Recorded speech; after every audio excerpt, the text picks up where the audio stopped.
Yes, we are back in Styxia, and hopefully this should be like the last part of Styxia, and we'll continue onwards. No, I don't care about the breakable. Look! There's even a platform lift over there!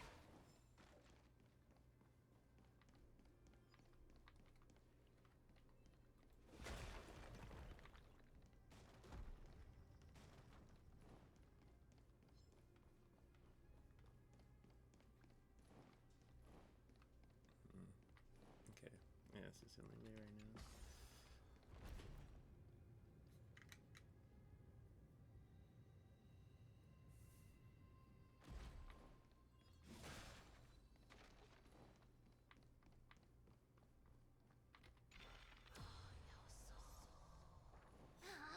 A chest of the past has been left behind, but none of its treasures remain inside.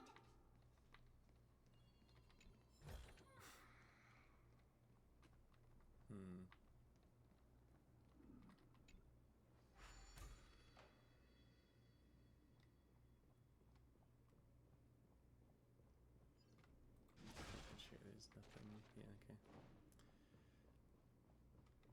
So it looks like we want to go up, probably. Nice. We love this.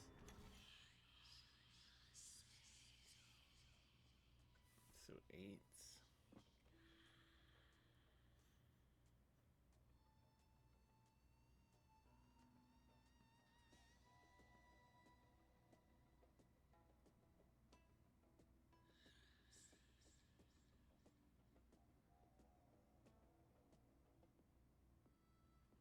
So 1, 2, 3, 4, 5, 6, 7. Yeah, okay. 2, 3, 4, 5, 6, 7, 8. 1, 2, 3, 4, 5, 6, 7. Perfect.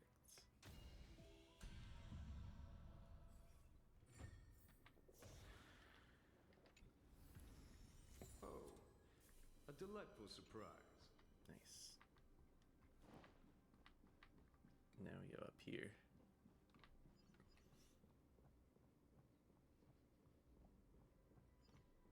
Sure.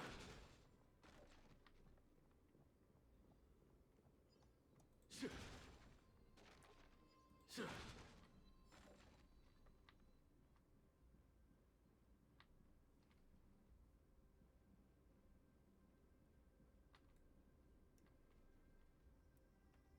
Nothing.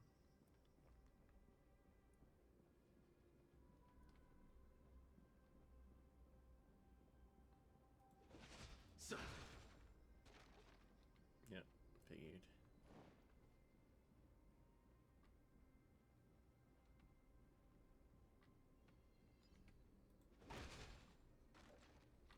Nice. I knew that was the right way.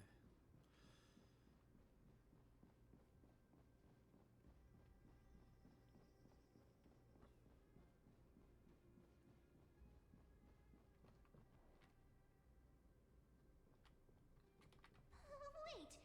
What if the miracle suddenly loses its effect? Ma'am, do you really want me to answer that? I just gotta check. Too paranoid of like extra bridge, but I guess we're good.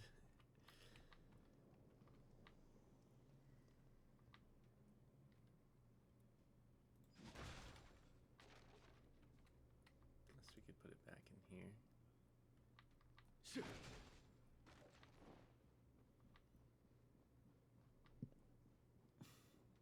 We could put it back in here. So.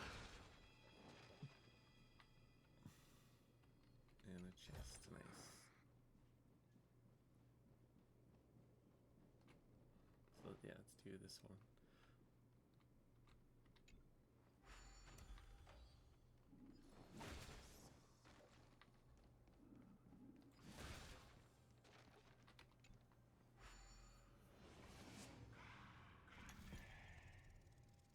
certain so we're getting some loot and then coming back probably.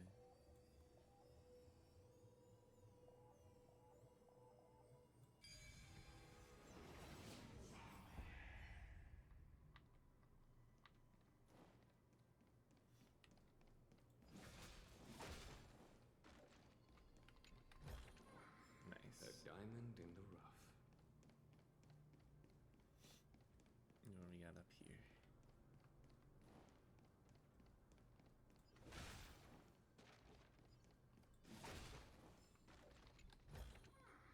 Oh, a delectable surprise. Okay.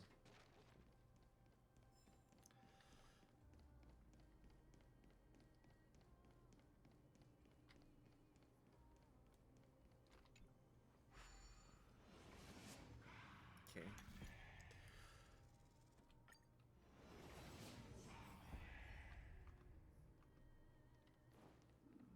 I guess we probably talk to the guy over here before we put in the orb. Oh no, never mind.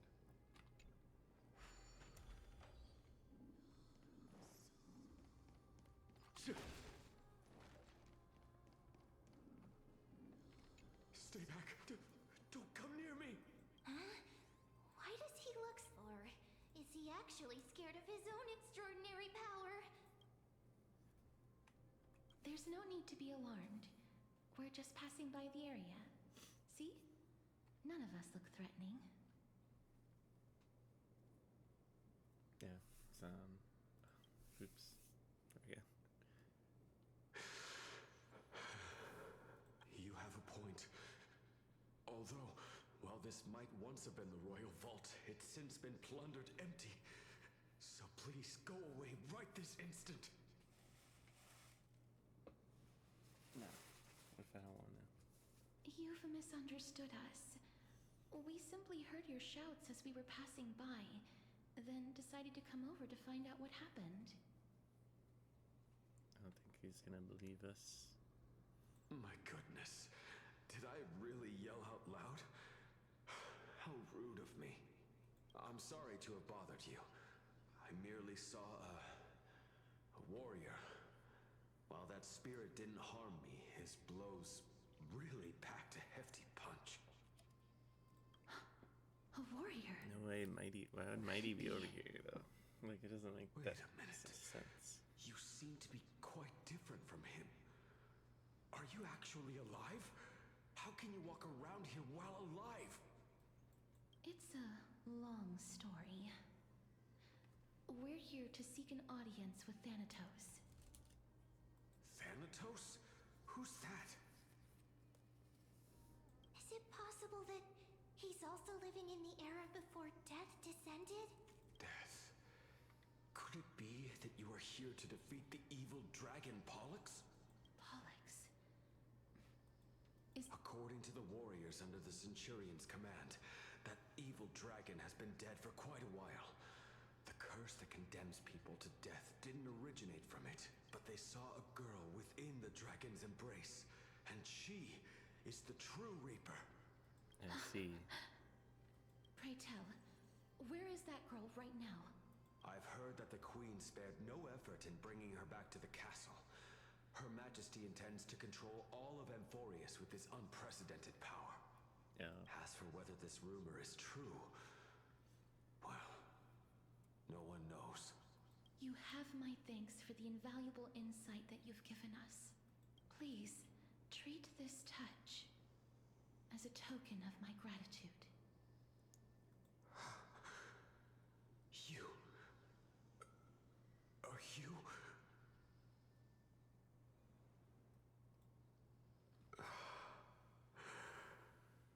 Thank you. Okay. This is his...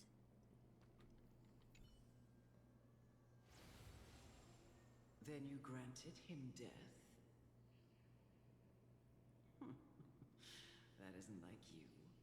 You would have refused even if I commanded you to do so. I don't know. I did it out of sympathy, believing that I wouldn't be racked with agony, but in a state of turmoil. Sympathy? Sympathy for that youth who triumphed in every battle? That young man was favored by Talantin, who taught him a move that will defeat any mortal enemy with a single blow and emerge victorious every time. He could rely on that move to always achieve victory during Era Chrysia. However, now that death has descended upon the mortal realm, that divine swordplay also means he can send others to death at will. In other words, You feel that he's similar to you? yes. Since he can never be inferior to others in martial combat, death would be the inevitable outcome every time he strikes. That's why he approached me and pleaded. Pleaded for me to put an end to all of this. You are perhaps feeling lost from making your peace with death in so abrupt a manner. I have not made peace with death. I've seen the people of Idonia stand tall and proud in the face of death. Even before the fated finale arrived, they were already content with the lives that they'd lived. They had such proud expressions. Expressions that made me believe death would be an insult to these mortals if the concept is truly a power that a god had carelessly cast down upon the world. Perhaps death's authority was never meant to exist in this world. Just like how I shouldn't exist. I won't refute your beliefs for now, but would you be interested in listening to a story of mine? It's a fairy tale from foreign lands, told by the person who brought you to me in that ice field long ago. A tale told by the Queen of Styxia. What? Wait a minute. That means the girl born in the dragon's embrace, the personification of death these souls talked about. That's you, Cass? I've already had an inkling for a while now. But I honestly have no memories of Styxia. My memories only begin after Aminet brought me to Idonia.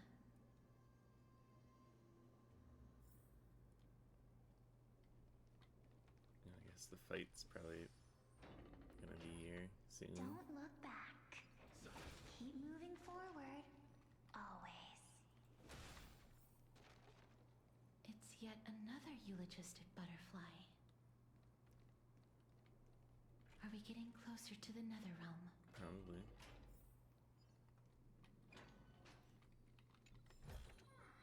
A diamond in the rough.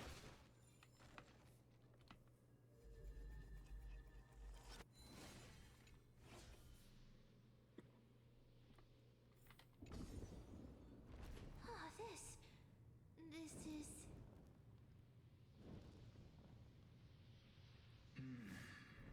Living ones?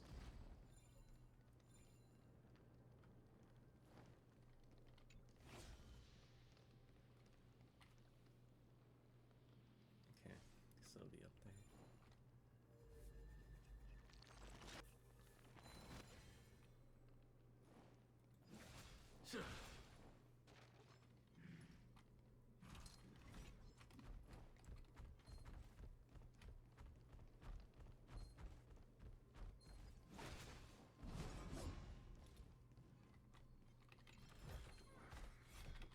Nice.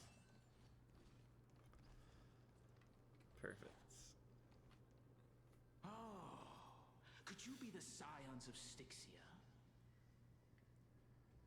Did Did you hear about the great work that I'm doing here? And have thus arrived to give me the last material that I need for transmutation?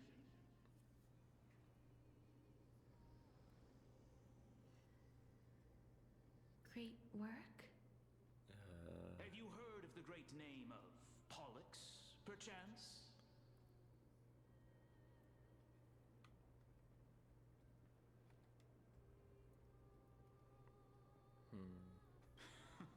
You have? Then that's good.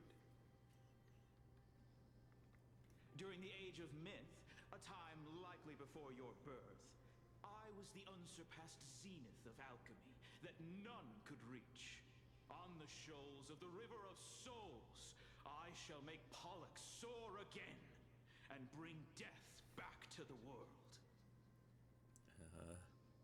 But didn't that dragon already bring death to the world? Oh, looks like you don't know the whole picture. Well, it's true that the missing girl can grant death to mortals. Pollux, the one who delivered her onto this world, makes it so that humankind cannot die. Okay. So, it's just as I feared. This is my guess. The deceased are supposed to drift down the River of Souls until they reach the end of the West Winds. But this River of Souls was blocked by Pollux's fall. That's right. That's why it's imperative that I bring the dragon back to the mortal realm and make it soar the skies again. I have long since prepared my alchemical matrix in the tower, although I am still missing the most crucial material of all. That final ingredient, the final sacrifice, is none other than the girl who lives out her days with death. Huh? What's going on? You didn't touch him, did you? I know that I am no longer capable of carrying out that task. Take this, all of you, and please fulfill that great undertaking on my behalf. This. We had been inebriated in Fagusa's feast for too long before we began to seek divine bestowed death, so that we could be freed from the whims of fate. However, that brought doom upon us. Instead of summoning a supreme god, we encountered a monster that cut off the River of Souls. That detestable dragon Pollux denied all the dead from the gates of the Nether Realm. Unable to rest in peace, these departed spirits engulfed Styxia like a roaring tide. As a result, my city and its people no longer exist. That child is the only person whom I managed to save. Born within the evil dragon's abdomen, she has possessed the talent of death since her birth. She must have been granted to us by the gods as a chance for us to atone for our sins. Please, you must nurture her to adulthood and prevent her from experiencing all of the suffering that we went through. I promise that I will care for her as a mother, that I will protect her from the evils of death. By Fagusa above, thank you Didn't for you your like not do that kindness. exactly? Well, I mean, you didn't kill her, It's I your guess, mother. but Please bless this child with a name. Before I am swept away by the River of Souls, please Let me know how I should address her in my next life. Oh. Like how a transient raven butterfly, a fleeting papilio castor, perches on the twig of death. Castorus. That shall be her name. That's where my name comes from? The sound's back. What is making that ruckus?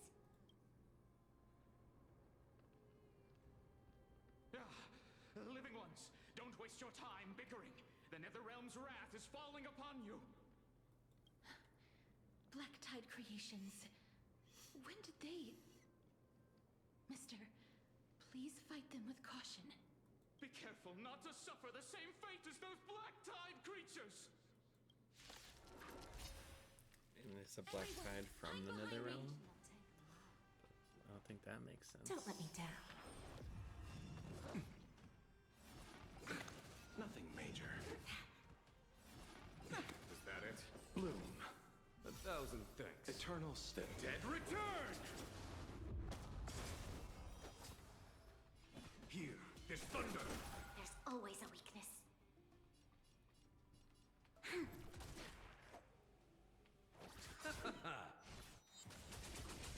Time for a lesson.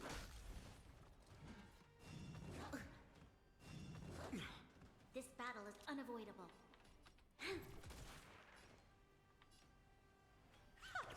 We? There's no backing out now. For me or you. A foregone conclusion. Conflict is pitiless. Self-inflicted misery. Show no mercy.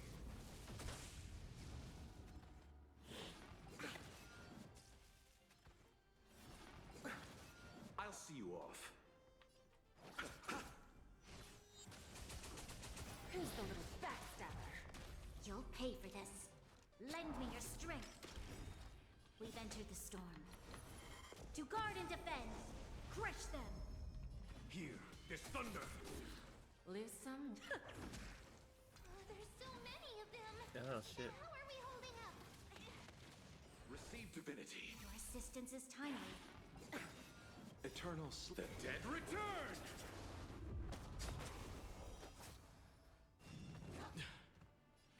Conflict is pitiless. Bending the rules. This battle is unavoidable. Lend me your strength. Follow my choice. Here, this thunder. Show no mercy. I always deliver. Time for a lesson. Not bad. Conflict is pitiless. Lend me your strength. We've entered the storm. To guard and defend. Crush them. Follow my charm. Here, this thunder.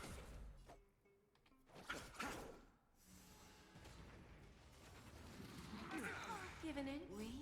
There's no backing out now. For me or you. Self-inflicted misery.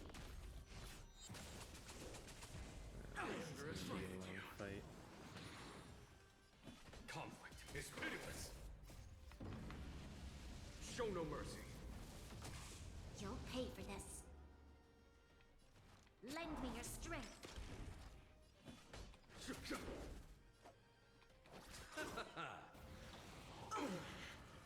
Bloom. 1,000 thanks. Eternal step. Dead return!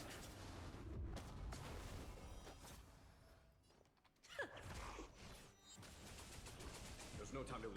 Here, this thunder. Lend me your strength. Follow my choice. Conflict is pitiless.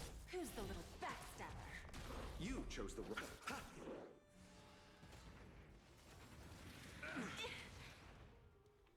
I always deliver.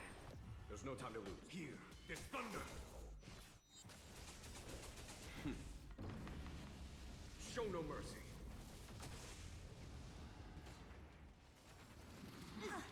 We've entered the storm. To guard and defend. Crush them. We? There's no backing out now. For me or you.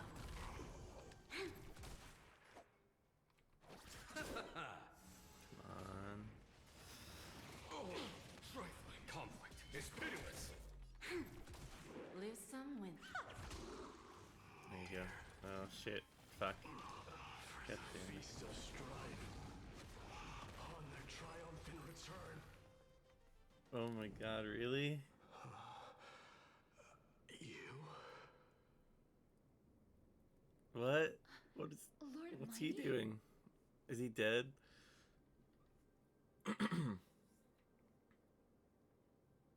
Lord Mighty, you've been through some tough battles once again. That black tide is endless. My death is only temporary. I will find my path of return and go back to the world of the living and continue my protection. Lord Mighty, I have always wanted to. Why does death reject you? I'm the one resisting it. I must resist the temptation to go with the flow. Yeah. I'll go against the current and kill my way out of this cursed nether realm.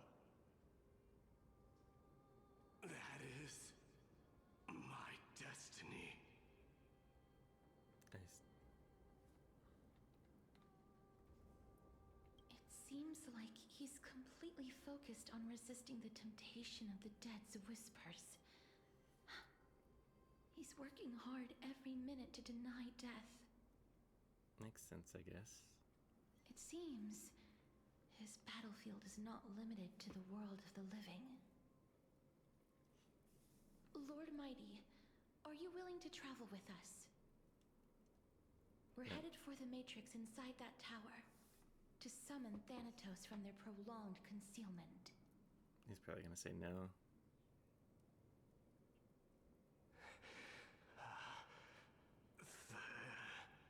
Thanatos. Challenge. Death. That's right. If we can work together and defeat them, you won't have to be troubled by the curse of immortality any longer.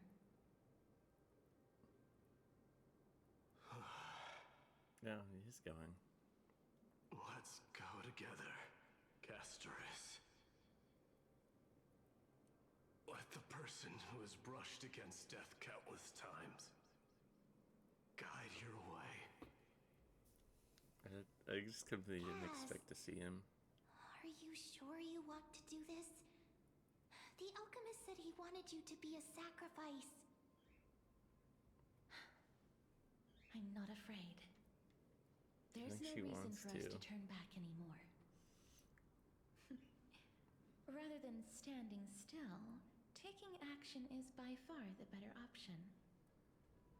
Perhaps fate might take pity on us today and show some compassion.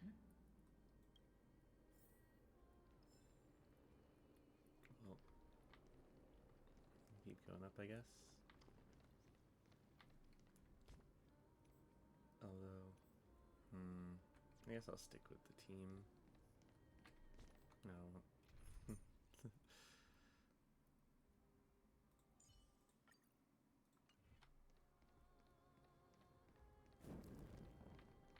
And then I want Gallagher.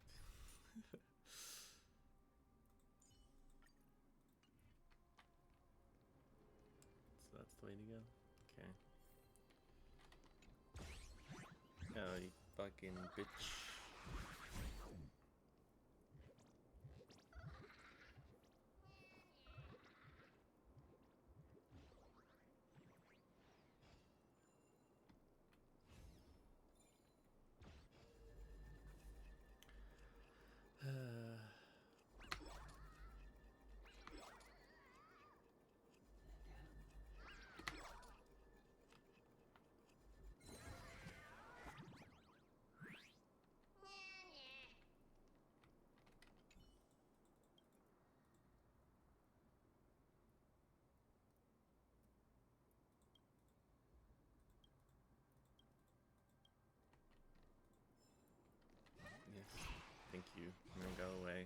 never come back.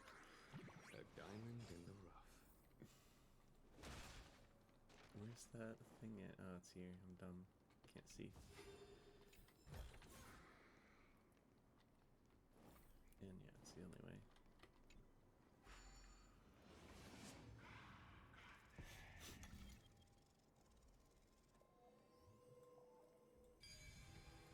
Boom. These mechanisms function in intriguing ways.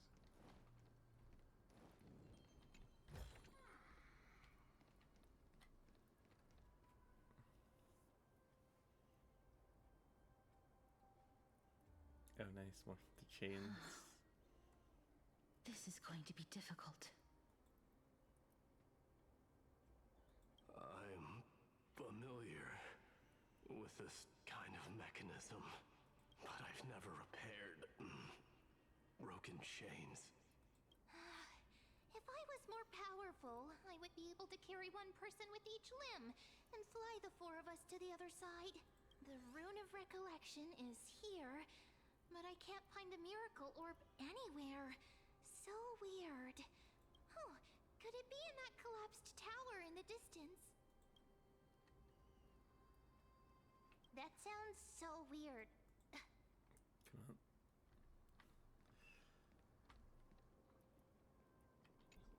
Yeah, so I just have to talk to Mem. Just shout for me when you need my help! Got it! Just leave it! Damn. Mem did it. The pink squirrel is very smart. Oh, yeah, I figured. Why am I a squirrel now? The miracle's range is limited. Please come a little closer. Aren't I a good fit for Ornyx's priest? Of course. You're the most competent priest ever. There we go. The alchemical matrix should be behind this door.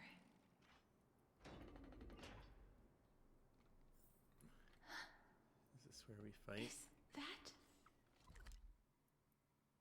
It looks like it. I'll just quickly. I think I know who that is. Wow, there are so many of you! It's little Cass and little Grape. Oh, there's also little D and the pink puppy! Trian? Aren't you... Get what? I'm getting even more confused.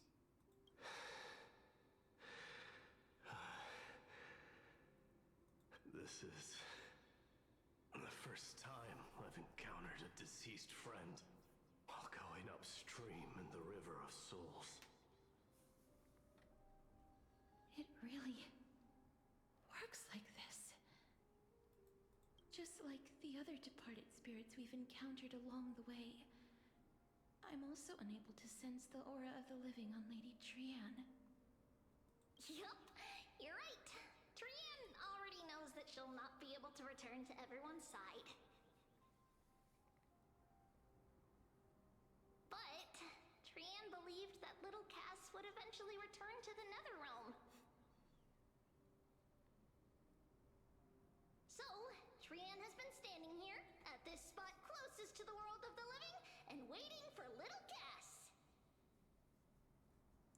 I see. Oh.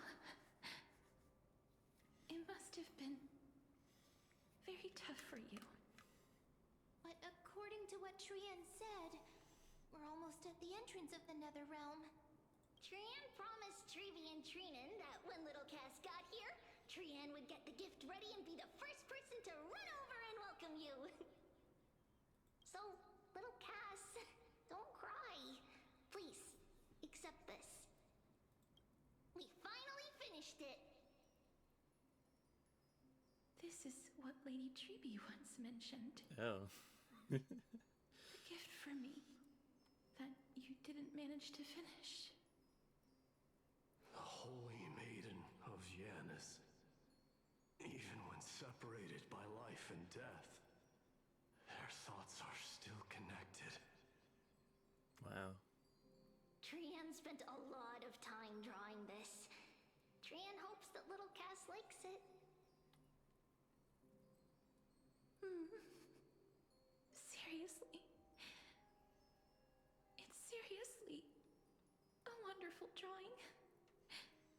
Lady Trian.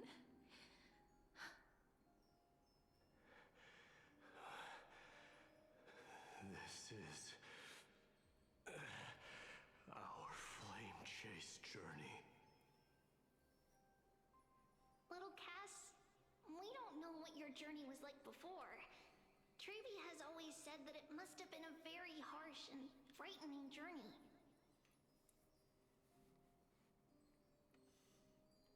But little Cass no longer has anything to fear now, because everyone is here with you in this flame chase journey!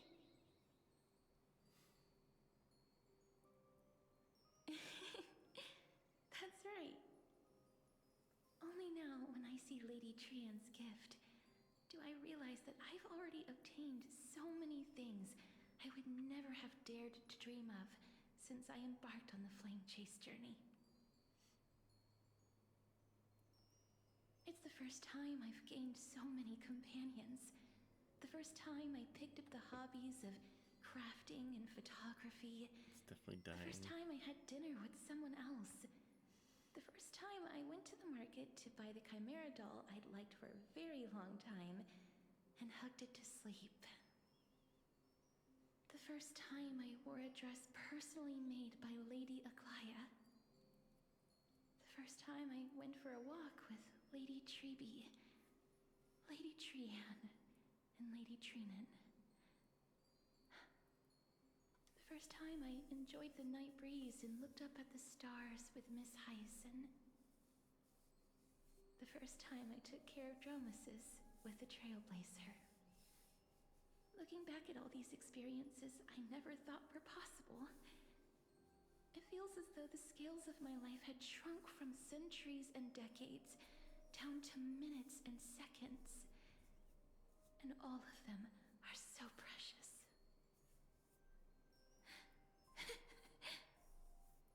I took countless photos in the past, but they're all black and white landscapes. I don't have a single one with friends. If I had known, I would have taken more pictures.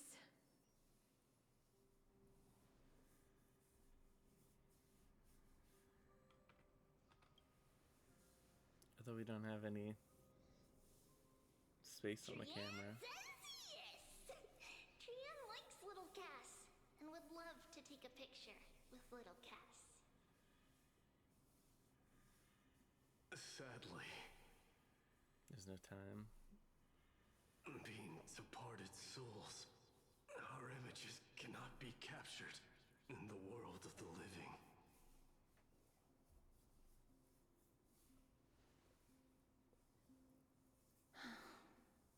I thought so too. What? Are we seriously going to leave any room for regret?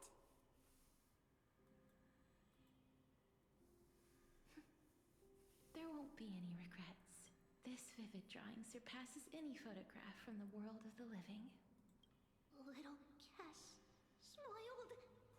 Trevi, Trinan, and Trian's wishes finally come true! I remember you once said that fate is not the flowers that bloom at the end of the road, but where people tread beyond the gate. Now, the path that belongs to me is about to reach the end. Thank you for bringing me the final key. Key? Little Cass, why are you talking in riddles all of a sudden? I have a feeling that soon, This gift of yours will become the key to saving Mister's life. Wow, that's amazing! Then keep smiling and carry on bravely! Little Cass, Little Grace, everyone, see you tomorrow!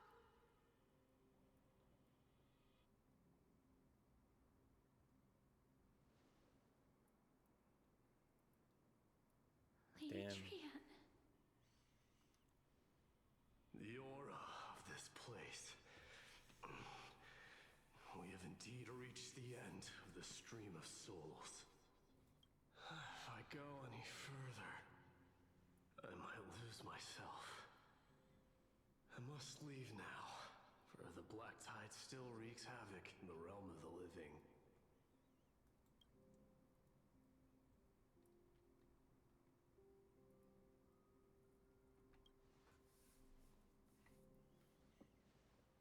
I have broken free from the chains of death countless times.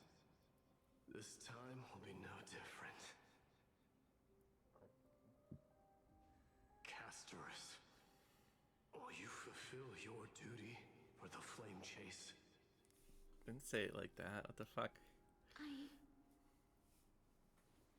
have yet to make my decision, Lord Mighty.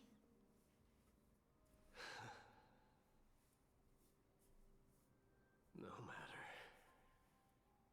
Make the choice your heart desires.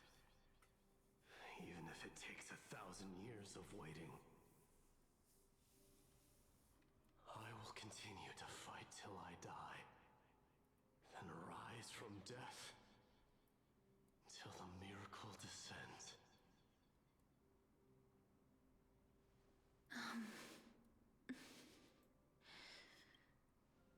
There is one more thing you should know, Lord Mighty.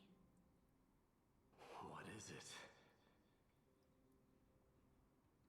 Professor Anaxa may have deduced the principles behind the Era Nova. You and I may be reincarnated as strife and death in the next cycle, becoming calamities wreaking havoc upon the world. Of course, I knew she wouldn't be I gone. see. And she's the last trickery one. It's like she's the third calamity. Is that all? Are you going to accept such a fate without complaints? Do you have a strategy to shatter the shackles of our fate?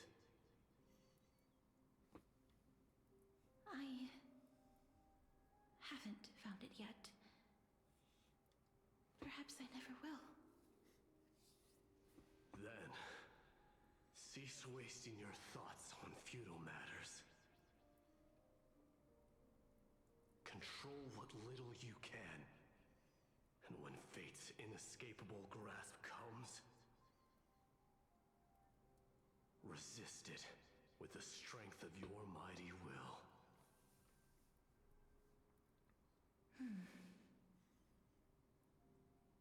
Thank you, Lord Mighty. I will find the right decision.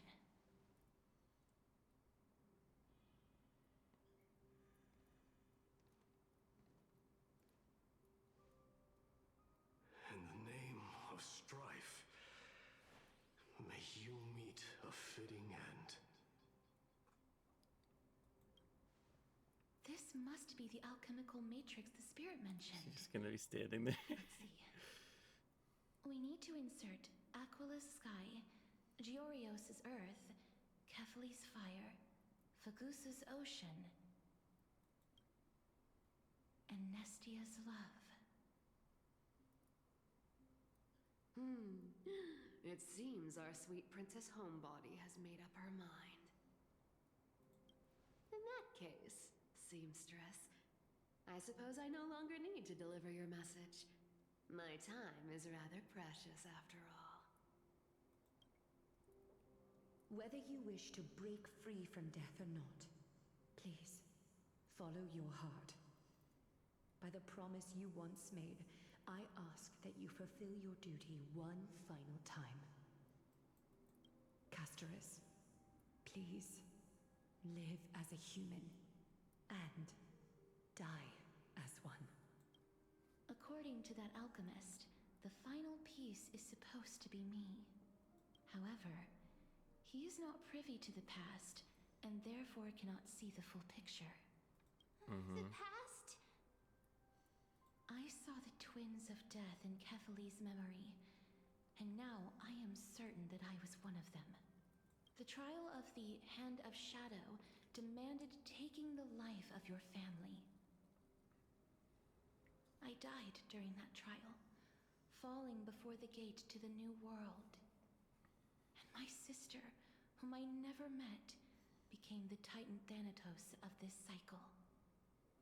She was consumed with regret over my death, so she used the Titan's authority to reforge my soul. Yet, it also means she has never revealed herself to anyone, hidden away from the entire world. That's because the Titan she became already fell at the start of everything. They died for me, and now lie in slumber in the River of Souls. Makes sense. You mean Pollux? That's right. The River of Souls is no material river. It cannot be blocked by ordinary means. Only a divine corpse can prevent the dead from reaching the next world. And that's why we have to awaken Pollux from death before we can retrieve the core flame of death. Makes sense. We have to reforge its body with the power of alchemy. But Cass, if that alchemist speaks the truth, does that mean you're also part of the dragon body? According to those departed spirits, I was indeed born as the dragon's twin. But before we talk about that, have you heard the sighs? No, not from me. The sounds that come from the memories when we were collecting the souls. I heard them too. So what are those? I think it's probably the sign of Pollux's wish being fulfilled. They must have realized how heavy a price they'd need to pay when they used their divine authority to resurrect a dead woman. That's why they exerted every ounce of their strength to send me to Styxia, a city that called for death, a land where none is hostile to death. They never saw their wish fulfilled and fell so prematurely, all because they wanted to give me a new life. Pollux must really want to know how their sister has been after giving their all to save her. That wish is the reason Pollux's soul still lingers in the mortal realm even after their fall, quietly watching and documenting every detail of their sister's life. So instead of picking up objects on the way here, We were instead showing things to a strand of yearning that lingers here. Now, we must weave these yearnings together and restore them into Pollux's complete soul. but all of this is just a hypothesis, right? What if we go through with the ritual and it turns out totally different? Then we die, I guess. That's fine. As Professor Anaxa often reminds us, such is the nature of alchemy. The true outcome can only be known once the process is complete. This is why alchemy is also known as the miracle of creation.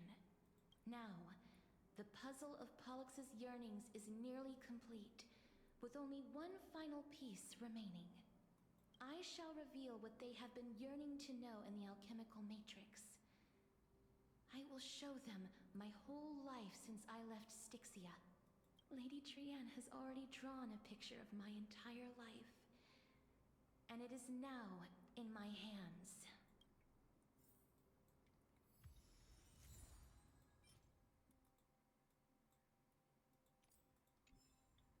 Okay, I guess let's go. Then, let the ritual begin.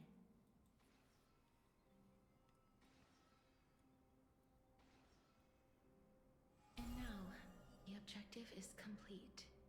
That is all. Such is what Professor Anaxa always says after preparing for an alchemical ritual. And now, Pollux, I shall lift you from the river of souls and reforge your soul. Perhaps you will be disturbed by this, and your body may become horrifying to behold. But if even the slightest trace of your soul remains, the soul that once ferried me to this side of the shore, then please, look at me. I wish to thank you in person. I have obtained everything you sacrificed your divinity for. Lady Almanette. Oh. Did she recognize you? Oh, she must be the first soul we can communicate with here, right? I'm afraid she is just another spirit trapped here, like the rest of them. The only difference is that I was there when she died. Please, go on. I'm listening. Are you about to tell the story of Styxia? Yes. You're just as smart as I imagined, but... never mind. Now's not the time. There's no need to worry, Elder. Take a look around you. You're already at the resting place of the dead. The world of the dead? But how? I understand that you chose to remain silent about the story to protect Casterus, the girl who coexists with death. But you no longer need to hide that story. I can assure you that you have protected that girl's life well. Well, in that case, let me begin. Styxia, the pearl of the ocean, plagued by unwarranted calamity and ravaged by death in the fairy tale. It was the first city-state to shift their faith towards death, even before Idonia did. From where you stand now, I suppose that's a bit hard to believe. Right? Indeed. I cannot imagine that those from the era Chrysia, blessed with eternal life, could ever yearn for death. I have pondered the same question, child. But I am afraid there is no clear answer to it. Journeys and epics are only glorious and magnificent because all things eventually fade to dust. That's how someone once explained to me why death is necessary to the world. But I still can't take that as the final answer. Would a world without journeys and epics be worse off? I take it the one who spoke this line was a general, or perhaps a warrior. I, however, did find some inspiration in these words. Would you like to hear my thoughts, Casterus? That's what I've been waiting for. Please enlighten me, Lady Almanette. Though I have already made up my mind on how to handle the authority and core flame of death. Your words might truly guide me toward the path forward. You and I are neither warriors nor generals. Therefore, journeys and epics cannot truly resonate with us. But what if I reframe it like this? What if love is not a trait bestowed upon mortals by Nestia, but a blessing from death? Love. No one ever invented the word cherish in was eternal. For all the good things in the world can be revisited endlessly. And every bond formed carried no risk of being severed. The so-called Era Chrysia was an age devoid of both virtue and sin. People did not truly live. They simply existed, going through the motions without passion or purpose, then waiting for something to happen. Perhaps the people of Styxia chose to embrace death, not out of fascination with its cruel and fearsome side, but instead became fixated and obsessed with the impulses and desires tied to a finite existence. Therefore, death is not a thing of fear and desperation, but... That's right, Casterus. It is the reason we shed tears when parting ways, and also the original spark that ignited the passion of mortals. If you truly intend to deprive the world of death, then be prepared to witness it return to a state of stagnation. I understand, Lady Amunet. Not wrong. Our limited lifespan shapes all that we know and love.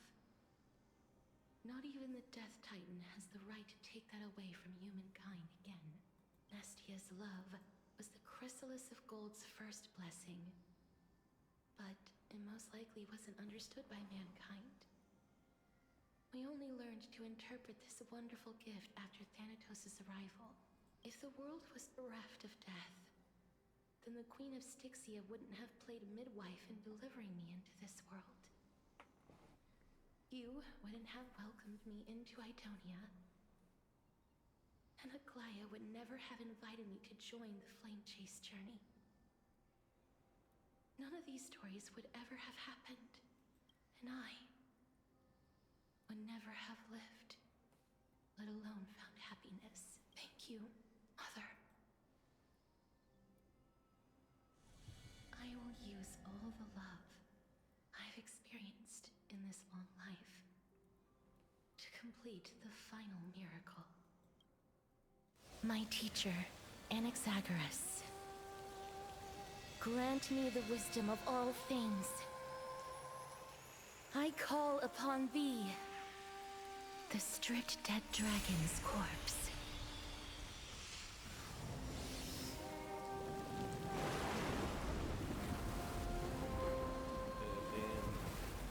Rises from the earth, falls from the sky. As above, so below.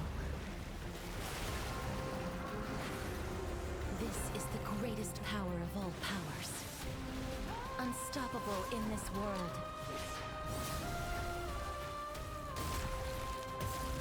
The great work that commands all death.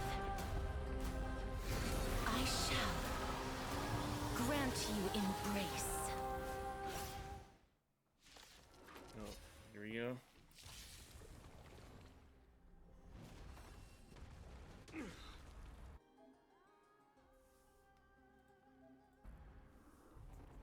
Maybe I should have had casters. Is the girl who once saved my life truly gone? Or will you show yourself again? Yeah. Once we eradicate this hatred and regret. Step up, let's see ya. Time to mix things up. I can't thank you enough. Follow my charge. Conflict is pitiless. I've heard the call. Yeah, sure. Show no mercy.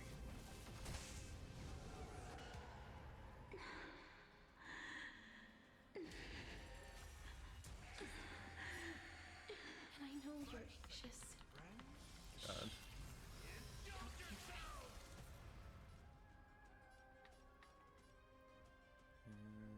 Sure. Bending the rules. Give an inch and they'll take a mile. Although I realized it kind of sucks. Well, I guess he could heal Sunday. Yeah, that's fine then. Here, this thunder. I'm good again. In the mood for how's this taste?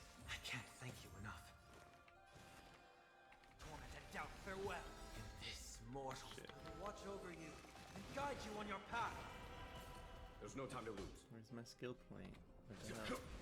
Time for a lesson. Was that it? That's bad. It's not good.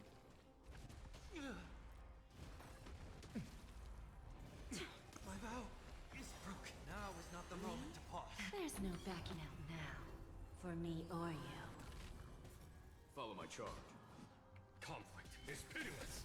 Who's the little backstabber? Show no mercy. Lose some, win some. Time to mix things up. I can't thank you enough. Yeah. Sucks.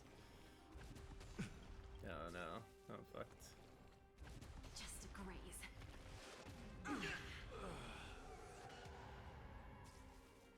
This trial is fitting. Self-inflicted misery. Here, this thunder.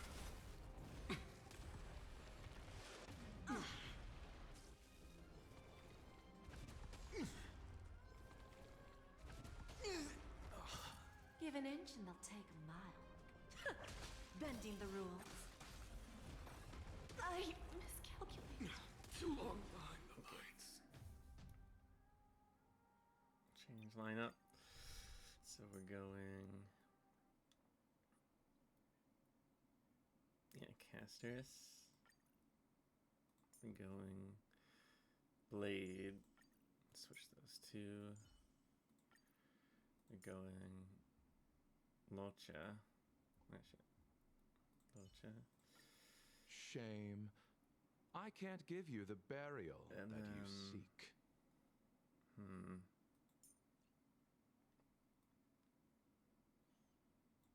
Yes, sure.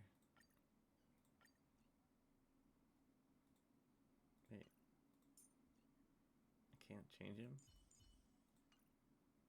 Damn it. So I guess I can't change him, so...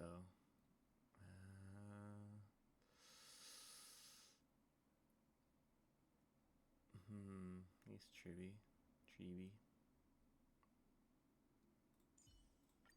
Don't worry, little cat. Let's try that.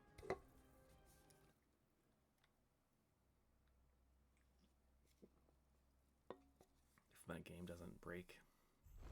There we go.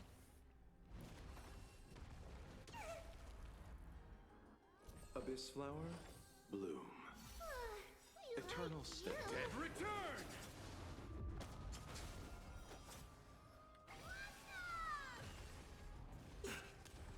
Is the girl who once saved my life truly gone? You surprise me with fight. Or will you show yourself again? Once we eradicate this hatred and regret, I shall remember this warmth. I failed to send you. Okay. Embrace a new life.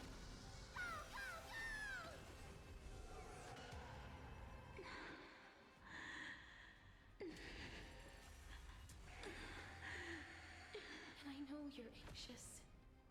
Shh. Don't be afraid. Underestimating us That will doesn't cost you. feel much. Huge news! Is it coming? Riding the west wind? Away we go!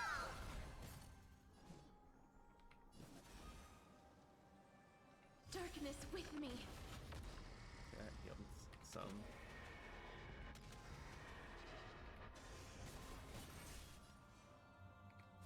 Okay, we're definitely doing way Let's better. settle this. Watch closely. Return to dust. Receive divinity. Unnecessary. I failed to send you. Eternal step. Dead return!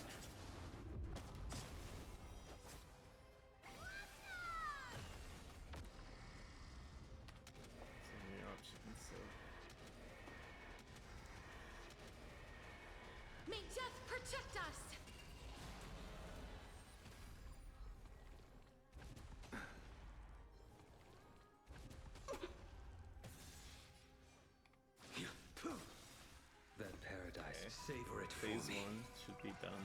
There we go. There's no more need to weep in grief. I will grant you peace. Embrace a new life. Yes, it's me. I'm back.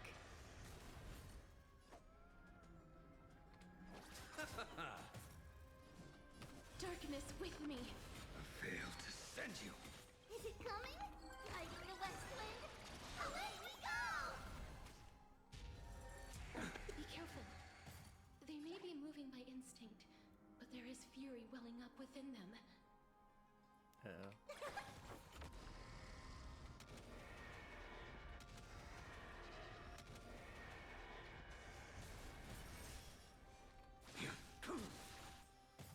You chose the wrong enemy. Receive divinity. Unnecessary. May death protect us! So manually heal to get. There we go. Bloom. I shall remember this Eternal one. the dead return!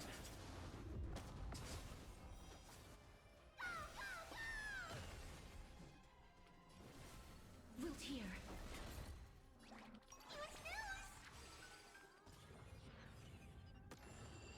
Yeah, shit. I failed to Yeah, send that's you. not bad.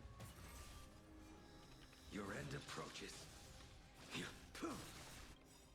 Embrace a new life.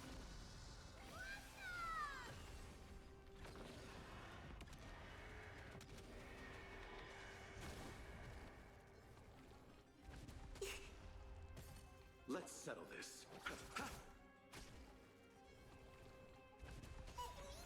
It's coming. Guiding the west wind? Away we go! This is so much better with like somebody that actually Darkness like with me. can take health.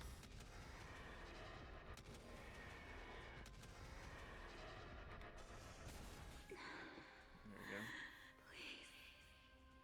Don't turn back to the nether realm.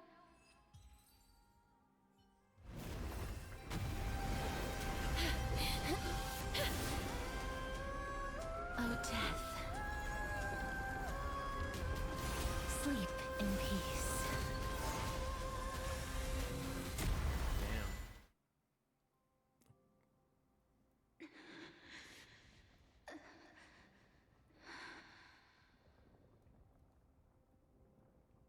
I'm sorry I have to wake you up from ancient death.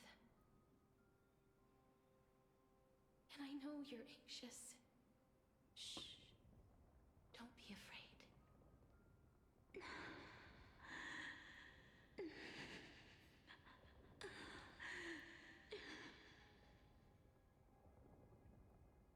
Do you remember me? I'm the girl you once carried across the Sea of Souls. I'm sorry I wasn't able to remember you, but with the help of many people, I was finally able to pick up these broken fragments of my past.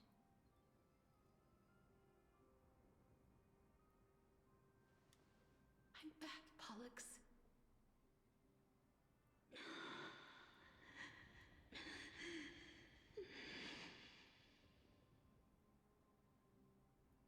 I know this might not be what you wanted.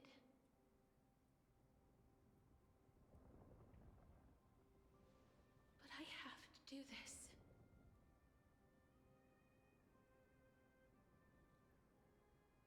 So please, carry me across the Sea of Souls again and return me to the Netherrealm, just like you did in the past. I knew it. Ah, man. Please take me to where the core flame of death rests.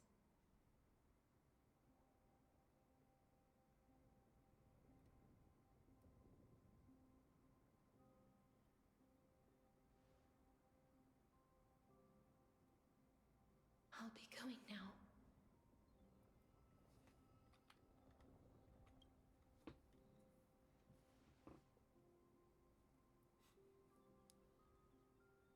They may look scary, But as long...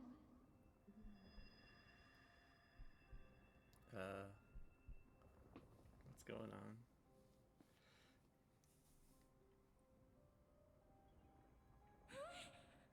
What's wrong?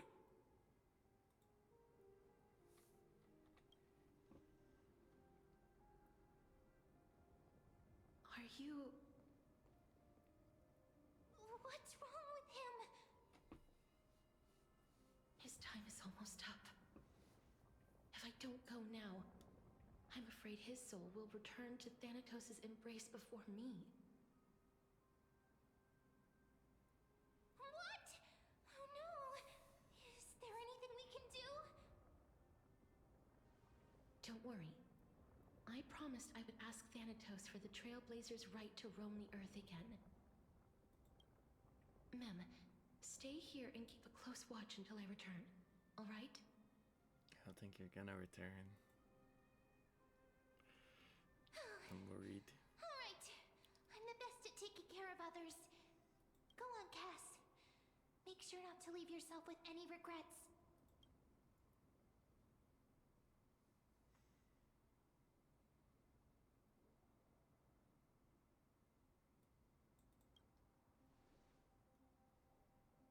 That's not funny! It's a deal then.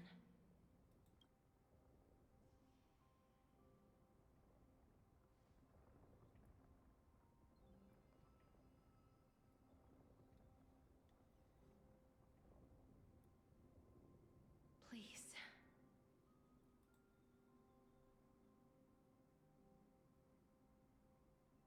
Wait for me. It better not be the end.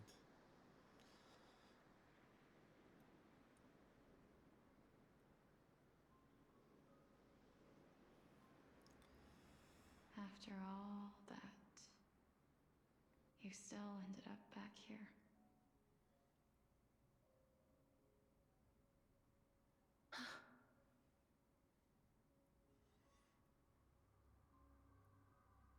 So the legends were true. The Netherrealm really is a sea of flowers. Yes, You gonna see her finally? just like the flower fields we tended to back then. Is that you, Polixia? Do you remember me? I don't have the memories from that time, but I've seen you before during an experiment. I see. Call me Thanatos, then. It'll be easier.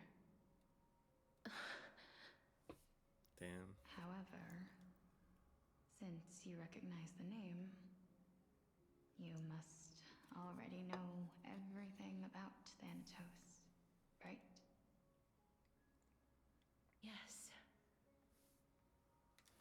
I'm here to reforge the order of life and death in Amphorius.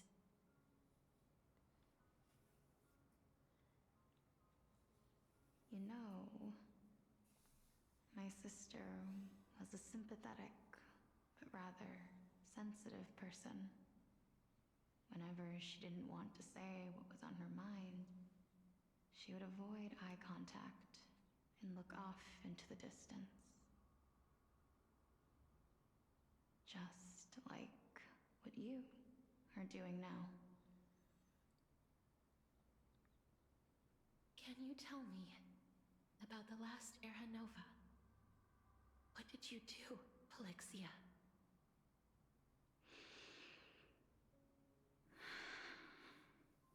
Where should I begin? Yes, please. Tell us. I suppose we can start from the beginning. A long, long time ago, there were a pair of like-minded twins. As foretold in the prophecy, they were chosen to be successors to the god of death. But fate was cruel. The price of attaining divinity was to take the life of a family member with our own hands. That trial was indeed recorded in that memory. Then you should already know that my sister voluntarily gave up her own life, so that I could ascend as the demigod of death.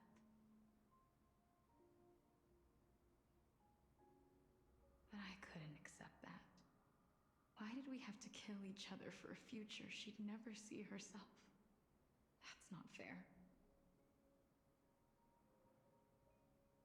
So, while weaving the laws of the new world, I shattered the forbidden bottom line for life and death.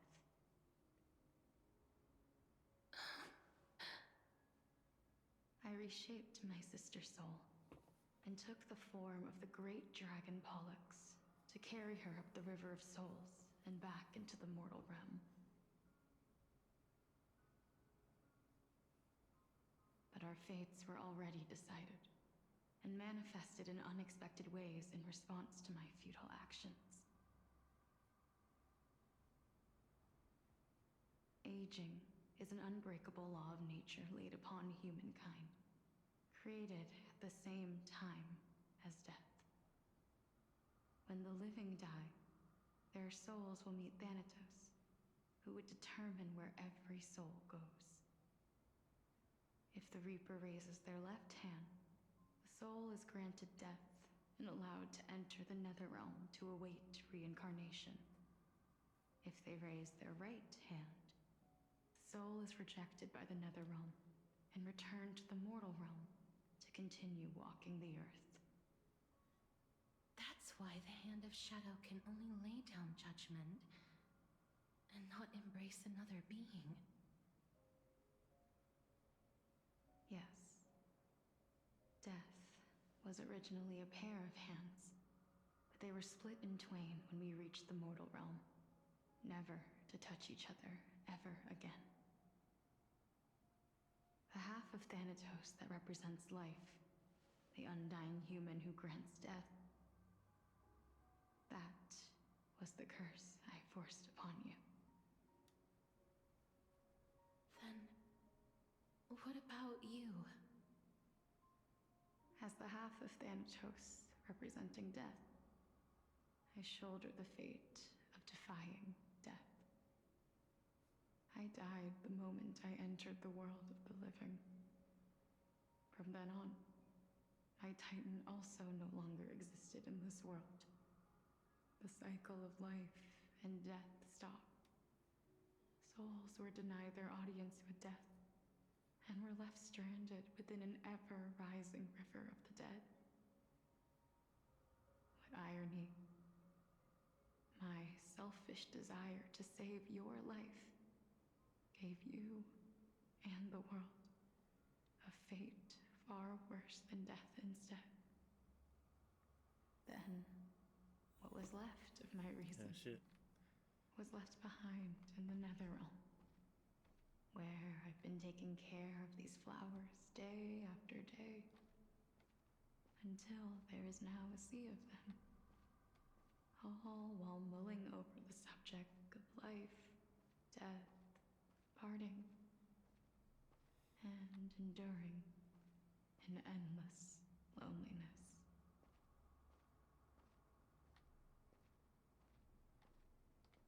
Fate is absurd indeed. Our lives were a mirrored image of one another, like a pair of hands. Even so, we arrived at the same destination.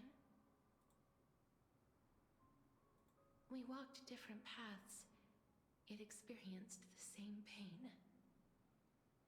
I had hoped that maybe you would at least have a good life in this cycle. I'm sorry. I lived my life well. It didn't go to waste. As far as I'm concerned, you did nothing wrong. Even though I forced the authority of granting death to humanity upon you, a total stranger. Too many responsibilities were forced upon me in the course of this long journey.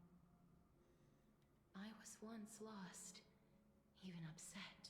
But I realized recently that if it weren't for your blessing, I wouldn't have understood the source of these emotions, nor would I have realized my purpose. I wouldn't have made it here to reunite with my missing half.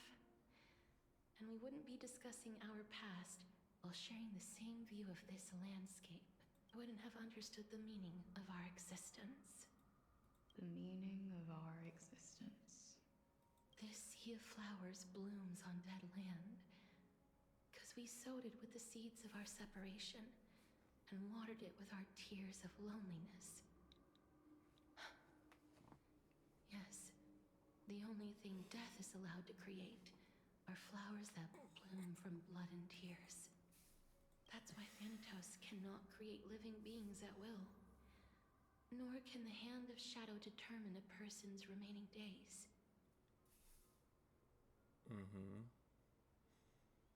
Because the life and death of mortals should never be dictated by another's will. Are you saying there's no point in Thanatos' existence? No. No single being can bear the scales of life and death on their own. Not even a god. Life and death weigh equally heavy. We both know that now, don't we? You, too, must have had a difficult life. We've taken quite the ridiculous journey together, haven't we? I had a feeling, even back then, that we would meet again one day. Not to embrace one another after a long separation, but to come in search of retribution. Tell me the answer that's already been written, and let us draw this seemingly endless fate to a close. His music's pretty good. It's been far too long. I've waited here for centuries, watching day after day as desperate spirits are denied by this lonely wasteland. I always hoped I would see you among them. But I was also afraid of seeing you. I didn't know how I could possibly face you again. But more than anything, I was afraid that you might have forgotten all about me. I know. But don't you see, Polixia? I made it back anyway. You don't have to shoulder death's authority on your own anymore. It was always meant to be held in two hands anyway.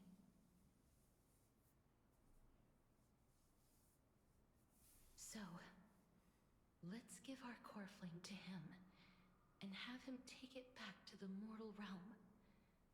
Give humanity back their cycle of life and death. We can have two core flames. Our responsibility as Thanatos was never about picking out favorite souls. We were only meant to watch over life. What the? Let's tend the field together and create a warm sea of flowers for all the souls to come. I knew she wasn't going to come back. If she didn't want to come back, at least. What do you think, Polixia? Yes, just one last step. You shall wither, and through that, the dead will sprout again from the remains, and be reborn with the dead flame. As foretold by the prophecy, Thanatos' authority is only destined for only one person to wield. As the Chrysos heir of death, as their demigod, as a titan, our fated moment has arrived once again. Just like before. Yes, just like before.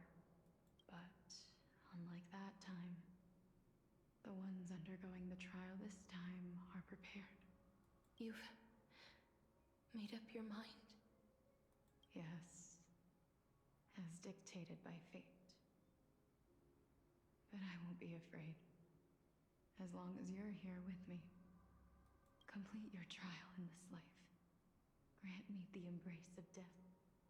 And light the spark of life ablaze. You've been tempered by life and death. I know you'll be able to give this wasteland its first breath of life. Like a raven butterfly, flying swiftly into the netherrealm, perching on the twig of death. I will. After this, I will remain permanently in the Netherrealm. The River of Souls shall return here and rain down from the sky, scattering souls across the earth. The cycle of life and death will flow once again. This sea of flowers you sowed shall bear countless joyous or sorrowful souls, and bloom evermore.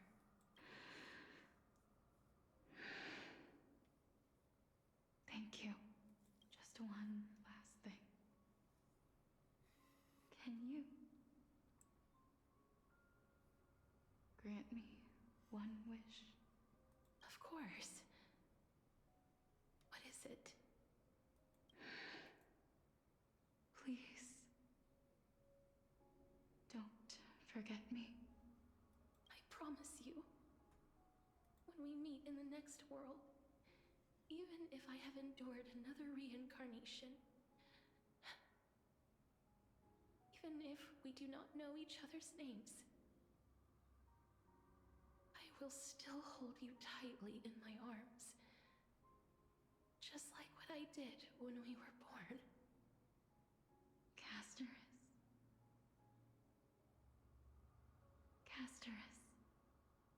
you're as beautiful as a fleeting butterfly.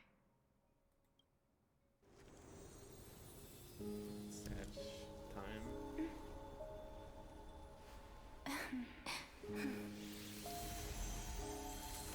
I will bring rest to death. And from now on, stagnant life will once again flow.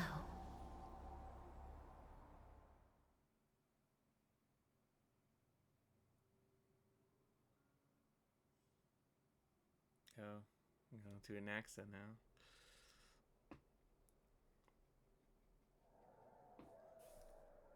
Time flies.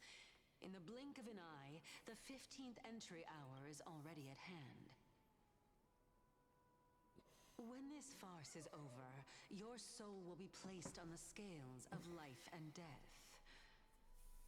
Are you ready? No need to ask so many times. Of course I am. Then why do you drag your feet? Is your fear of crowds holding you back again? I simply find them too noisy. Paying attention to conceited fools like them would be an utter waste of my time. Such harsh words. As I see it, you are no less arrogant than they are. I couldn't agree more. Oh. I did not expect to hear that from you. Are you not going to refute me? I know myself better than you think I do. At the very least, better than a stowaway like you. And they say men whose ends are nigh have but kind words. Well, that is exactly why I chose you. Should I thank you for the compliment? The hour of the trial has come. Do you have an answer for me? And how will you prove the veracity of your argument? I suppose there is no point in putting this off any longer. Do you recall where we stopped the last time? You were saying that Amphorius's history is cyclical. Yes, very true. Indeed. The demigods that bear the core flames eventually become the new titans at the world's end. Yes. Remember what happened on the Holy Mountain? Calypso, Naias. As their destined ends approached, one by one they left this world, leaving only the twins, who are fated to succeed death.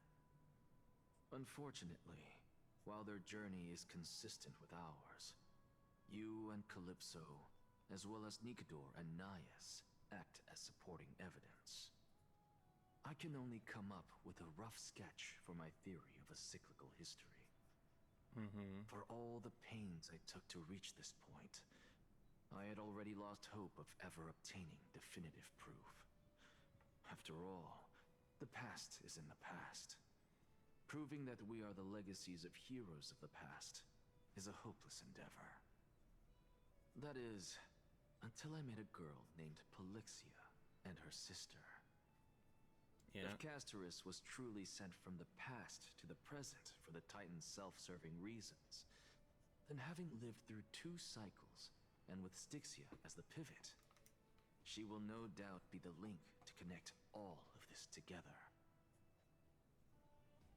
Yep. If the Twins of Death can bridge 2 cycles to reunite at the shores of the Sea of Souls, then my hypothesis will no longer be just a hypothesis. And you too will get the answer to your question. Well, that is all well and good, but how can you be so sure? If there is even the slightest error in your hypothesis, the girl will be shattered. It matters not. The most important quality a scholar must possess is foolhardiness. If you are overly cautious, then you'll never have the gumption to make the first step, and change will never come. Besides, I, an Exagoras, am destined to overturn this farcical world. Come, let us go and teach those pathetic worms one final lesson. Pathetic worms. I'm assuming I'm very near the end, so I'm just gonna keep going. You know, it's like it could be a decent place, but I think it's gonna end really soon. Fine. So they are leaving the final debate to him.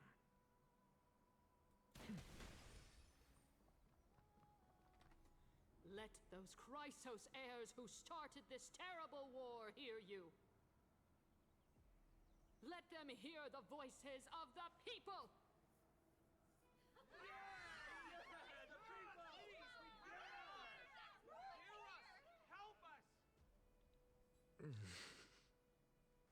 As always, that woman knows how to stir up a crowd. Professor Anaxa, I thought you'd pass on this.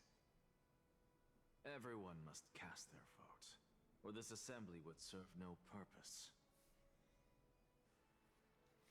Prof, do you truly think it's wise to entrust the fate of the world to an assembly like this? Akama has stood strong under this system for 1,000 years. It stands to reason that there is purpose in its existence. True, I guess. But that is not what you're asking, is it? What you really want to know is Aglaya making the right decision in entrusting the fate of the world to you? Nothing ever escapes you. I didn't spend all those years teaching you for nothing. Most people only take 4 years to graduate, if I recall.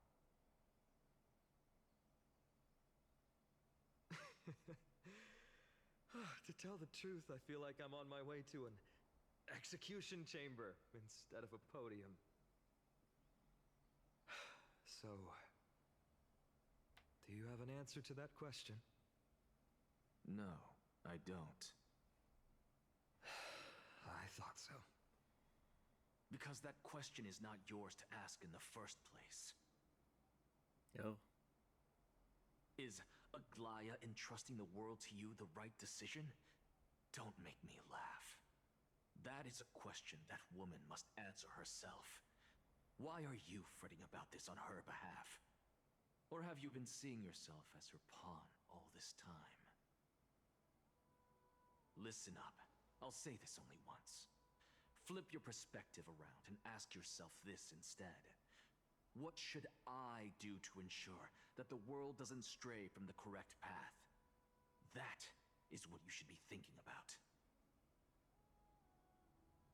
You still have time, so give it some thought. Oh, and don't bother telling me the answer. Tell it to those begging for salvation from the gods. Got it. Thank you, Professor Anaxa. That's Anaxagoras to you. Who will you be voting for? That'll depend on how well you perform. May Circe safeguard your thoughts.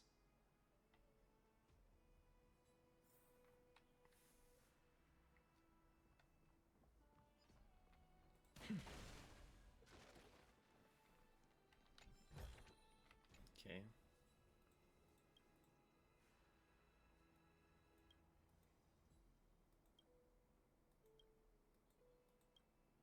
I wonder. Oh, we'll see. Something's gonna happen, obviously.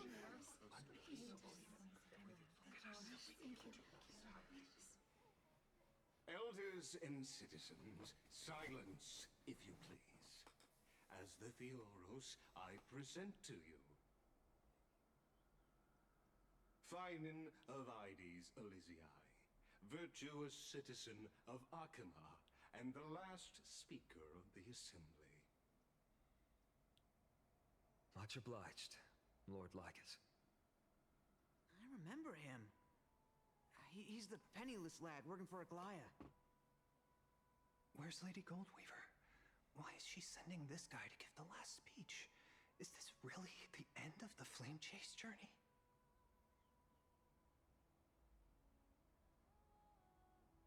Can this dude really face down kindness? I actually don't necessarily mind things remaining the way they are. By Kefali above, dear citizens of Akima, as you look upon me, so too do I see you.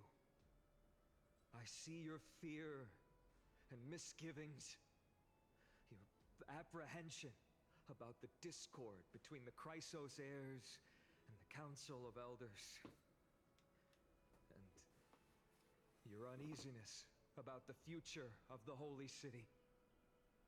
Yet, before you contemplate something as grand as the fate of the world, I ask that you look closer.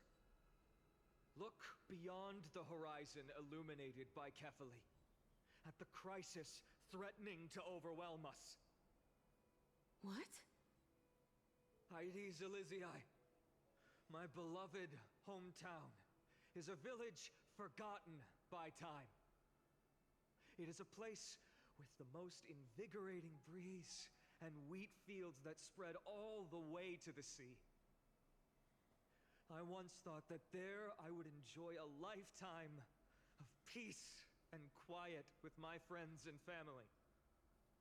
How I wish I could invite all of you to that paradise, far from the noise and chatter of the world. Alas, I can't. Because she, and all that she nurtured, all that I loved, they have long been devoured by the black tide. My beloved home is no more.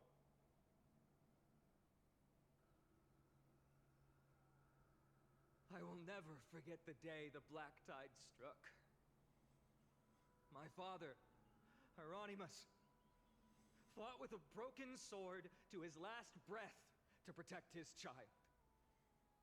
My mother, Aldada, she was ripped apart by monsters.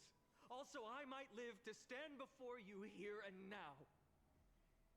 Galba, he was a hunter.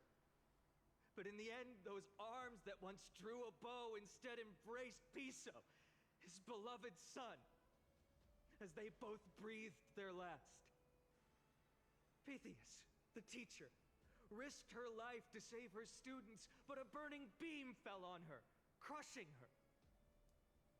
And what of Livia, her daughter? Did she make it out alive?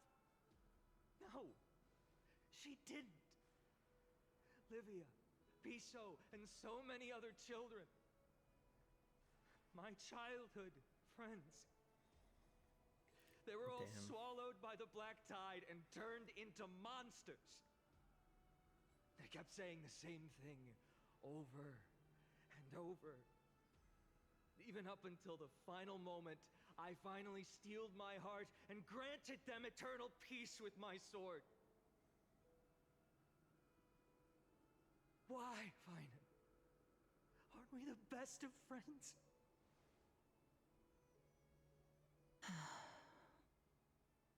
That is the Black Tide. A looming threat that can bring Akima to its knees any time. Kindness may have promised that with the 3 Titans of Calamity Con, Akima will return to an era Chrysia once more, but much as it pains me, I must disappoint you. While the demigod of strife has done everything in his power to hold them back, they are still coming. By now, the name of that black-robed swordmaster, the Flame Reaper, has likely echoed throughout the city already. The roaring thunder is a message from the strife demigod. The Flame Reaper has risen from death, and they hunger for the core flames of the gods.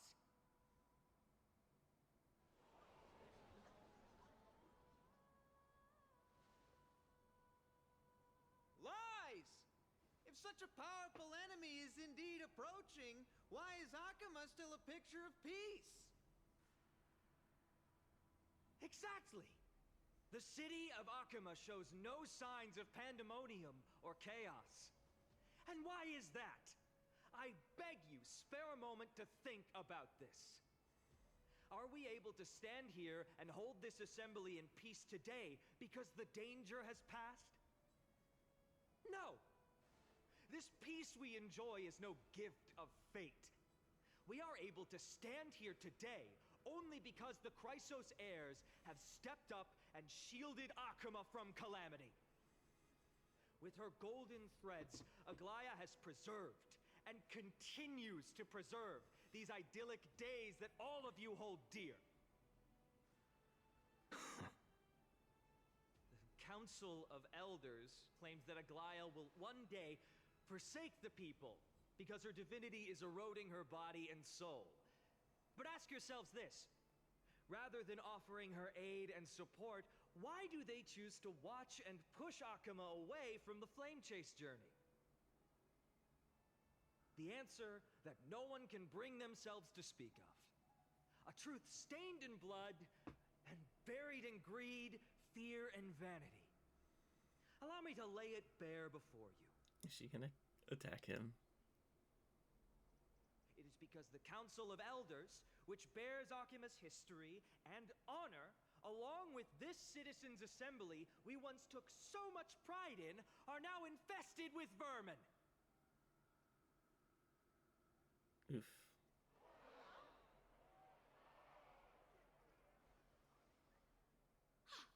You insolent whelp! How dare you! It is true that Aglaya has reached her limit. Why?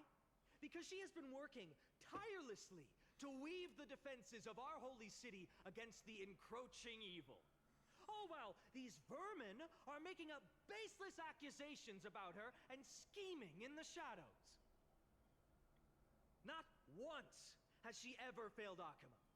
Yet these vermin attempt to tear her apart, tarnishing her name with unfounded allegations. She may have been blessed by divinity, but hasn't her heart always stayed true to humanity? They attempt to mislead you and reduce this assembly to a crude standoff between gods and humans, but citizens of Akuma. Once more, I implore you to open your eyes and look at those around you. Examine them closely. Beneath all that finery, do you see the good heart of a human or the poisonous glands of a pest? Make your judgment, then turn your gaze to the demigods whom so many of you regard as cold and merciless. Do you not see the light of humanity in them? And those who wear the mask of humanity yet utter only hurtful, slanderous words. Can you not see that their souls have been corrupted by power?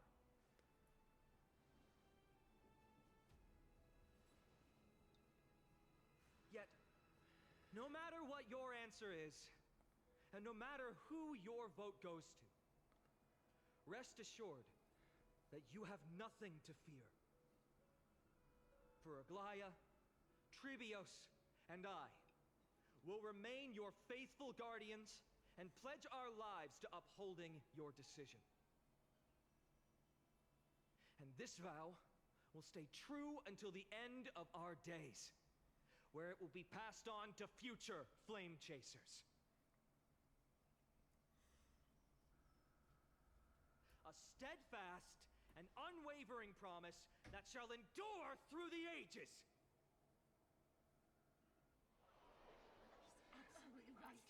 I wonder what Kindness is gonna do.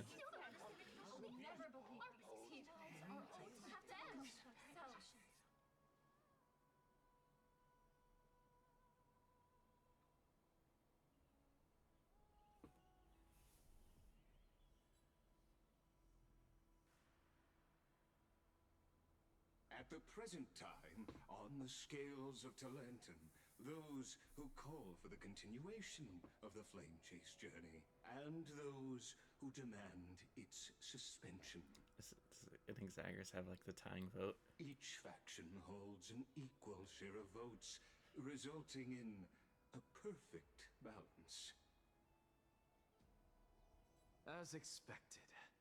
This is the moment when the Flame Chase journey is the closest to its end.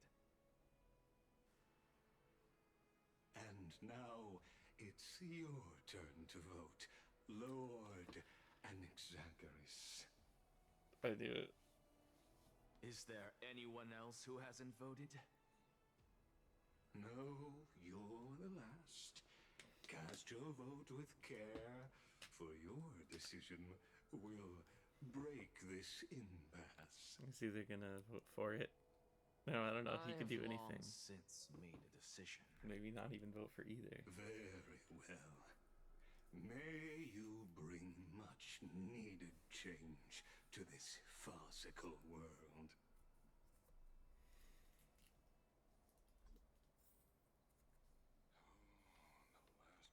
Vote for Kindness. The die is cast. The die is Talk about a grand entrance.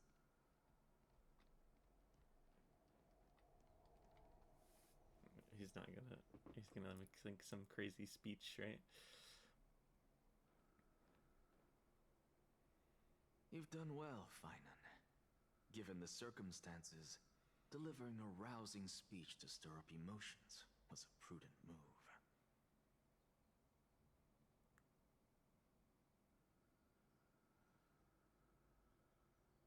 Thank you all for your patience. On behalf of the 7 sages of the Grove of Epiphany and the scholars of Amphorius, I, Anaxagoras, am ready to cast my vote. But before that, in the interest of fairness, Lady Goldweaver, I pose a question to you before all who are gathered here. Uh-oh. Will you, As Finan has promised, stand by the decision made in the Assembly, regardless of outcome. In the interest of fairness, I make no promises, lest it should influence your decision. Very well. I thank you for your honesty.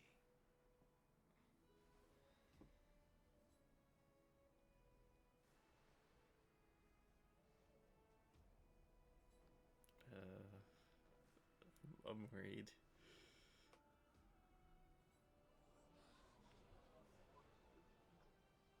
What's he doing? The stakes are high. Let's be patient. Is he gonna die? Cut the act! Who do you think you are wasting our time like this? He just wanted a stage with everyone looking Lord at him. Naxa, please do not forget that I... Rule number 1. Do not call me a Naxa. Rule number 2. Never interrupt me. Silence is golden.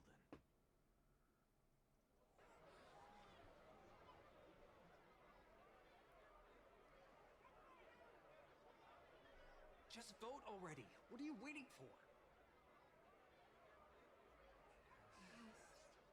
Your vote.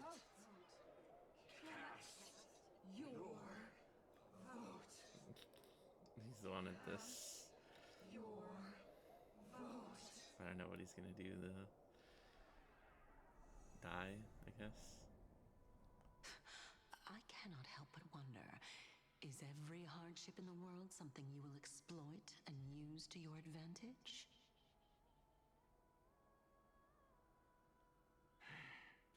How else am I supposed to make use of this situation where my body and soul are separated?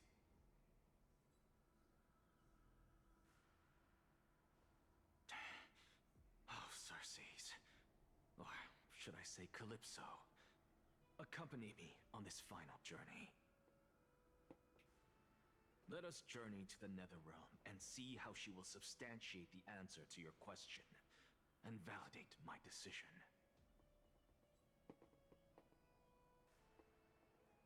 So he's just gonna die right here? We need only to follow the sound of the tides.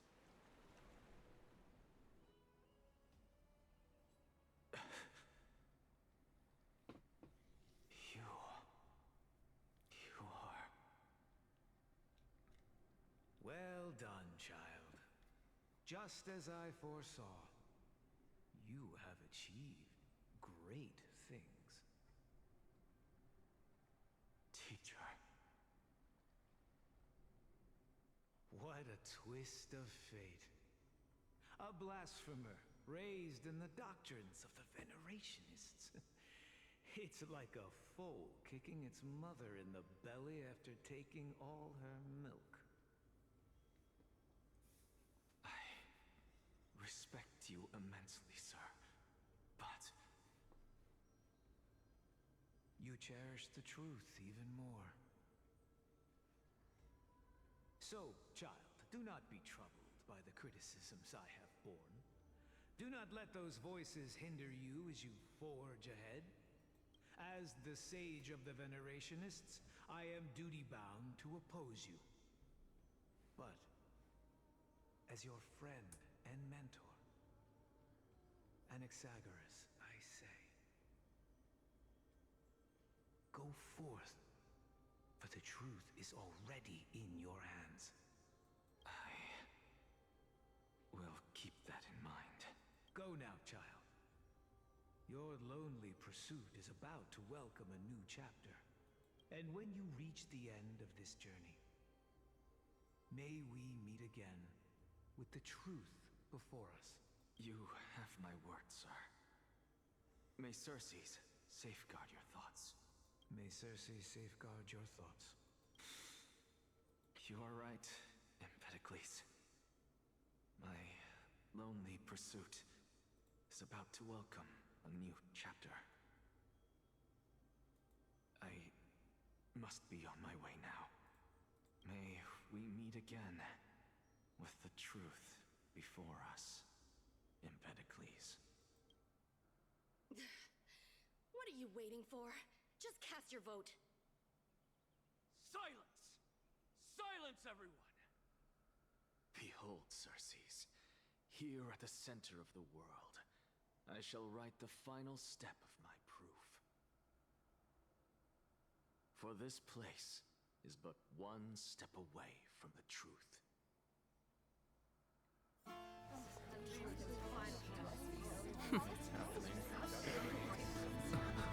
Professor, I completed the proof you wanted.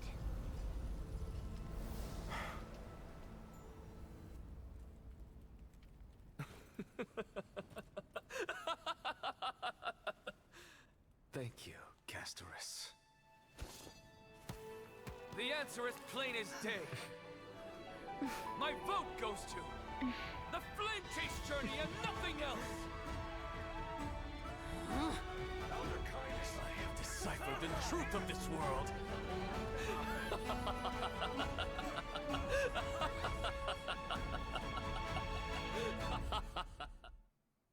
With the balance shattered, the result is clear. By carefully enter Lenten above, as the Theoros I have observed. No! Ligus, you can't! Uh-oh. Onyxa, what have you done? Have you lost your mind? I hope you are prepared for the harsh punishment awaiting you. Mark my words, I will make sure that clever head of yours never forgets the price of betrayal. Have you forgotten? I told you that happens to be one of my rare talents.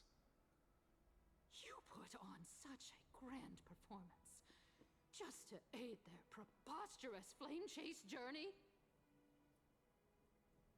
Performance? No, you are quite mistaken. I may be paranoid by nature, but I've always been known for my honesty. If you really understood me, Lady Kindness, you'd realize that I never had any interest in your pathetic little game of politics.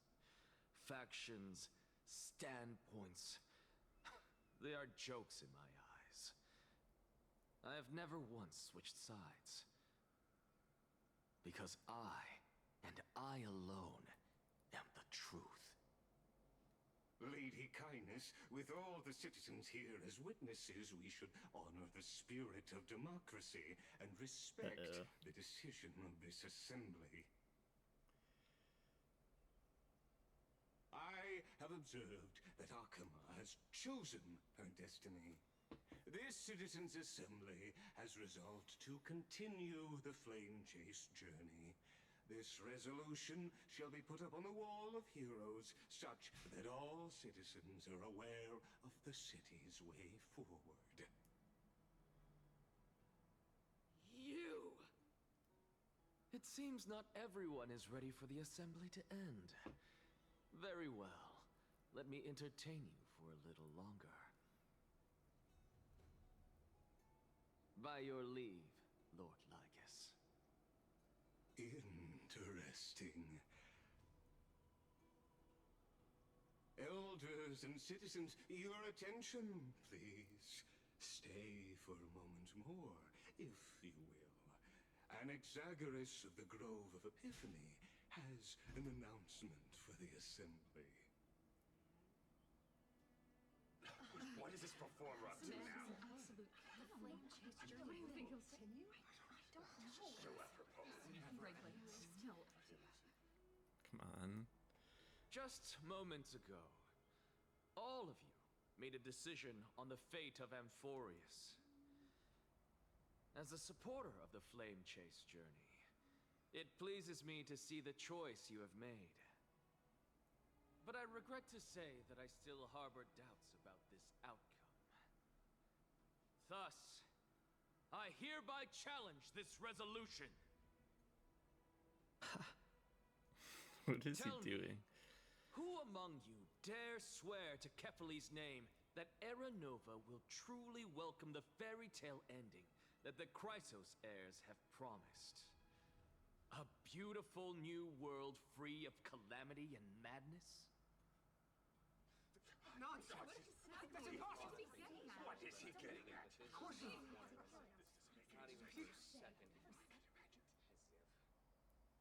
No one? Must I pick somebody to answer? Very well. You, the one acting so wise and profound, in front of all present here, do you dare swear that it will happen for sure? No? Fine. Next. You, the one with ignorance written all over your face. Yes, you. Do you dare swear by it in front of the Titan? What are you trying to do? Useless. Your turn, then. With that smug look of yours, you must be confident that the Flame Chase journey is the best course to take, right? Hey! Mind your tongue!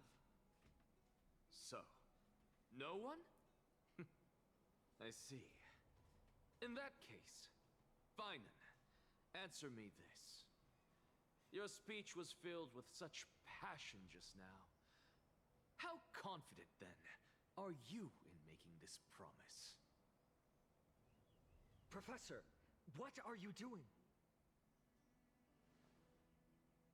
Let him continue with his performance.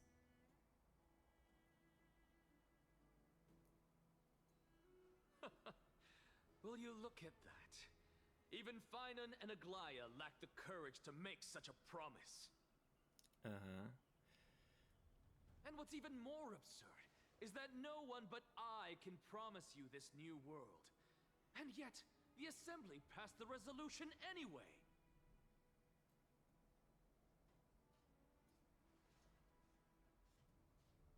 But you needn't worry, because I knew better than to trust you good-for-nothings.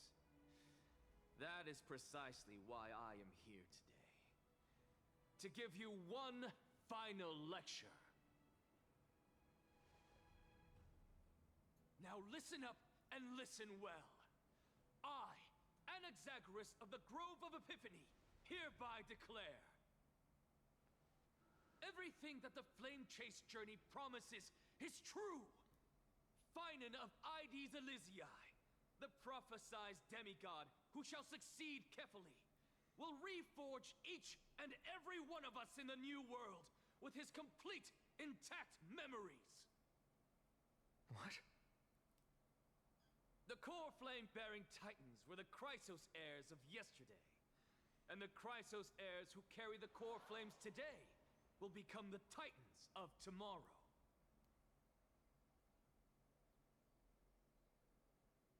All of our souls shall endure for eternity in the miracle of the World-Bearer. And all under Kefali's protection shall step into that new world.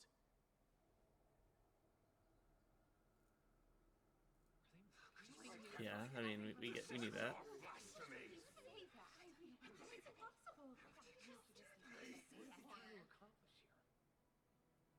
What? Are you saying that we must bow down to you and worship you even in our next lives? Enough, you blasphemous imbecile! How dare you try to deceive us with all these lies and falsehoods? How can you prove? I told you, don't interrupt me. But since you've asked, I shall be kind and indulge you. My statements are based on my experiments on the divine body of Kefali themselves. You heard me correctly, everyone. With the tacit approval of Kindness and the Council of Elders, I fused my soul with a god through alchemy and learned the truth behind Era Nova. What is he talking about? Nice. Isn't that pure blasphemy? And kindness let him. I, the vile, wretched blasphemer, deserve nothing less than death for my sins. and the Council of Elders, which granted me consent and aided in committing this atrocity, should face punishment alongside me.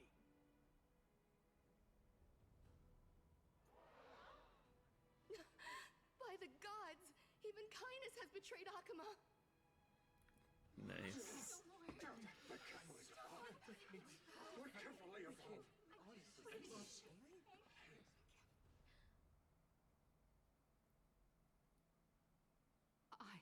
I had no knowledge of his transgressions. He did that on his own. The Council of Elders bears no responsibility for his actions. Lord Lygus, as the esteemed Theoros, are you going to simply stand by and allow the Council of Elders to be dragged through the mud?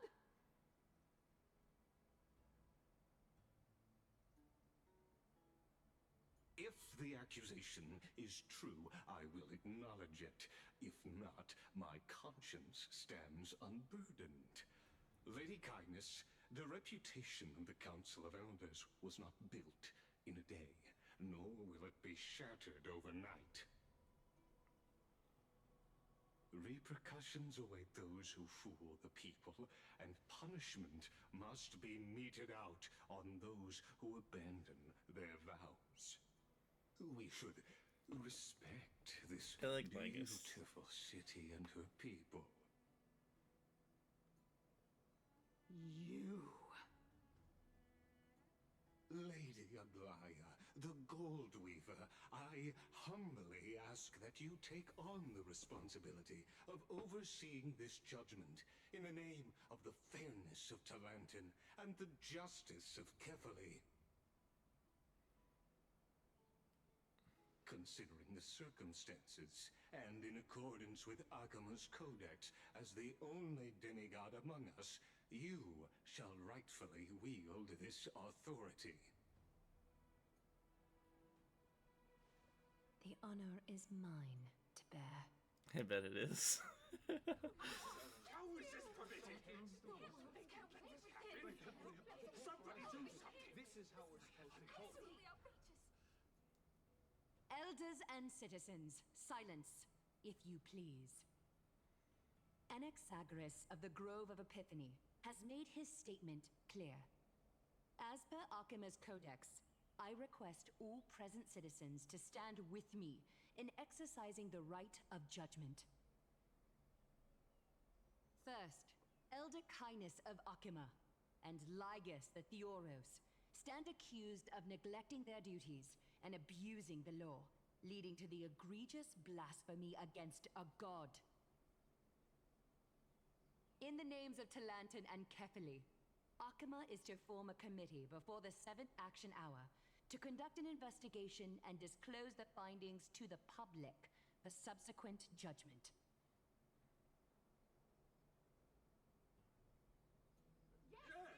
That's what we deserve.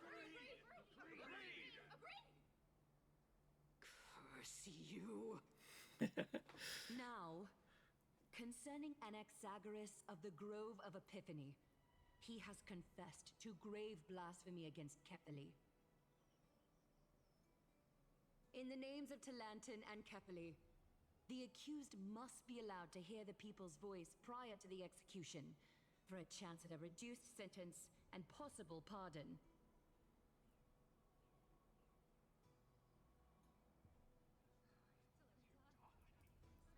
Uh-oh.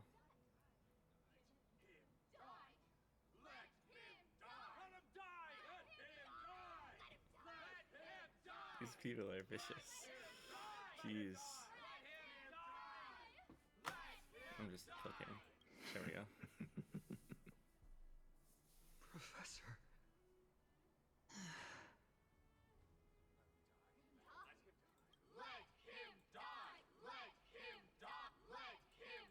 What decision will you make, Lady Goldweaver? Enough with the hesitation, Aglaya. This is not like you. Let him die!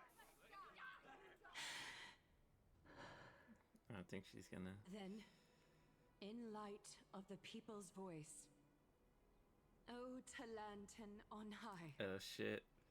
May you bring death upon him. Really?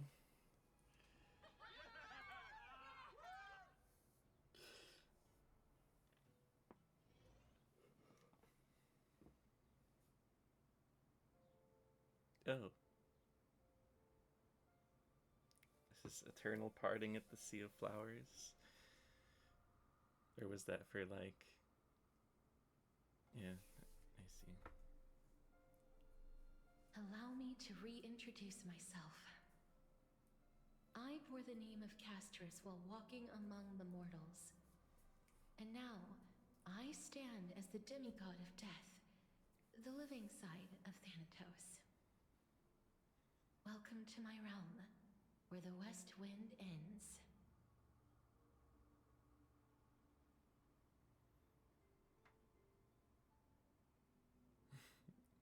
Mom, I made it. My character arc is finally done. You're still as energetic as always. Did you know? Every flower here was planted by Thanatos himself. These flowers were originally both lifeless and immortal, but in the first rain brought by the River of Souls, they were given new life, flourishing as the bearers of countless souls. And it is my duty as the Master of Death to tend to their well-being and foster their growth in this serene haven.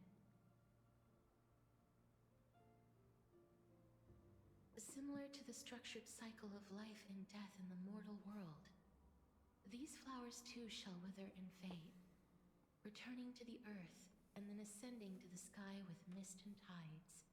Eventually, they will descend to the mortal land as gentle rain.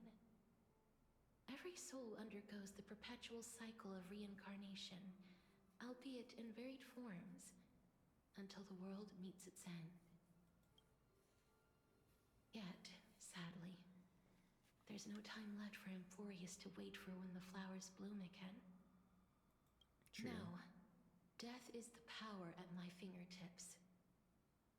It once led the souls of the deceased here, but I shall open the gate of the Netherworld and return you to the realm of the living. In exchange, please take the core flame of death with you and complete the flame chase journey. Do not let our work thus far be in vain.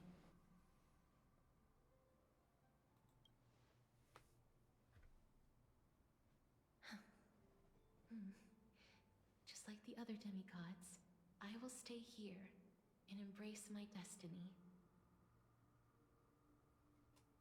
That being said, it is not easy to guide a lost soul back to the mortal realm. The whispers of death are sweet and alluring.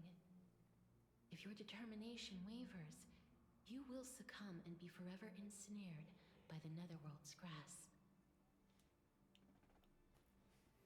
Please consider this a one-time exception. I will do everything in my power for the flame chase journey. And for your life, the only life I can save.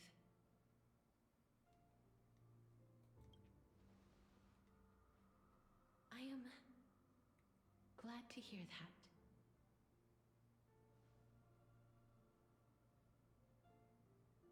Over here! Oh shit.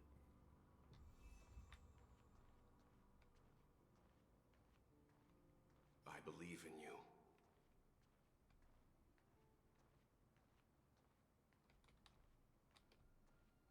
So we have to avoid that.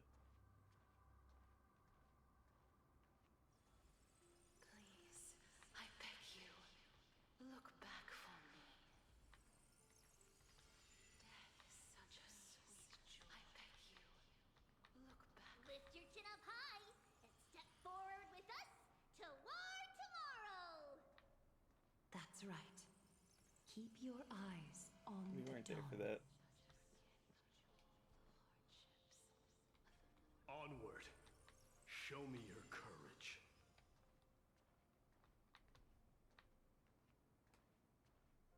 partner.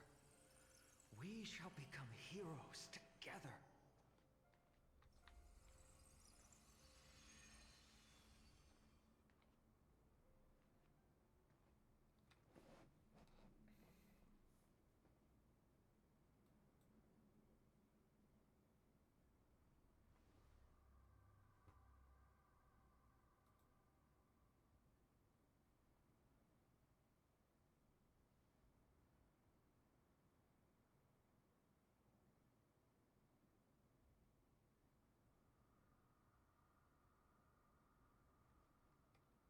No.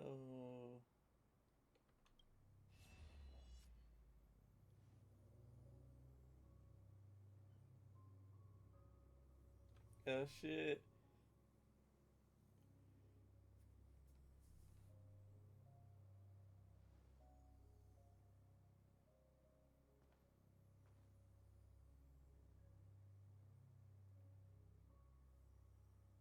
Was this supposed to be voiced? But I hope not. Depressing if it was supposed to be voiced.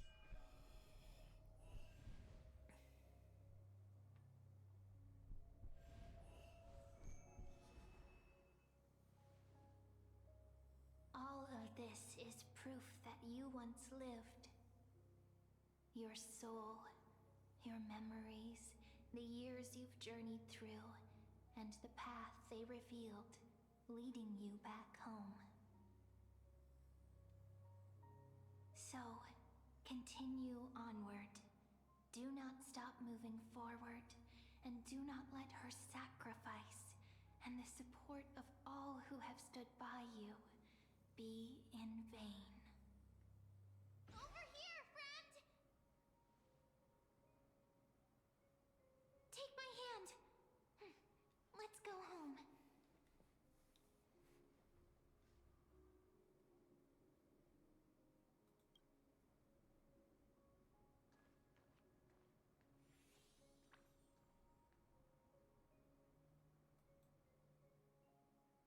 Is that the end? I don't know. At last. I knew you could do it. Your soul is still perfectly whole. As if some kind of force is trying its best to keep it together. Is it Ornyx's final blessing? Or is it a miracle of your own? It's truly incredible. Such a strange surge of familiarity. So hard to describe. Perhaps it is fate, once again fulfilling its own design.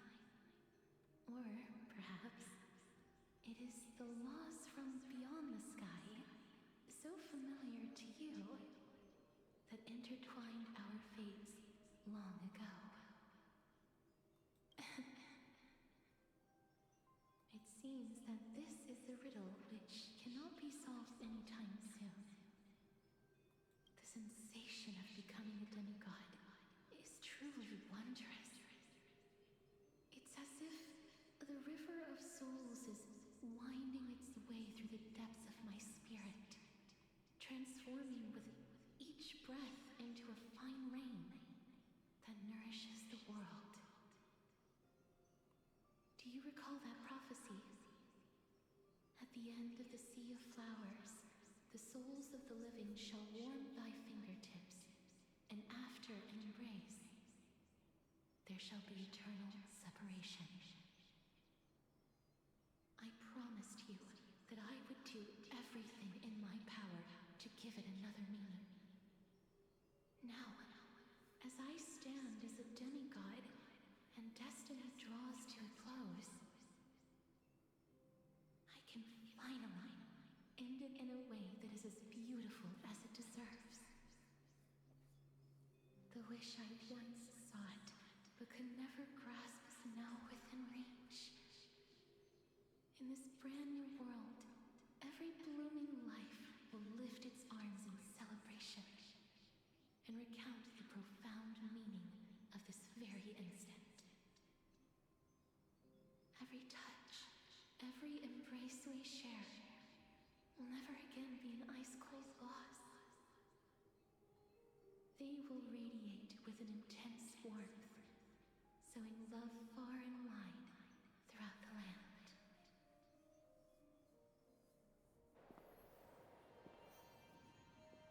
The other shore is very cold. Shit. She came back. May I borrow your warmth one last time? Thank you for fulfilling this wish of mine.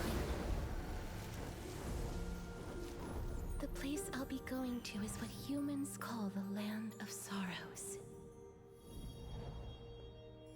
But with this heartbeat and the residual heat of this embrace, I shall turn the nether realm into a gentle place of rest.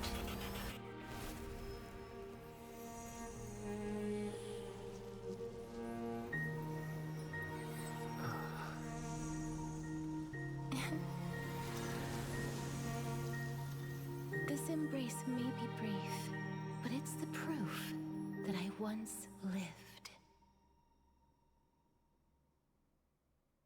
Farewell, then. May we reunite in the new world.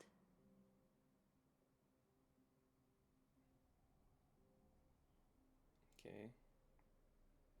That grand and absurd performance was what you've been seeking your whole life?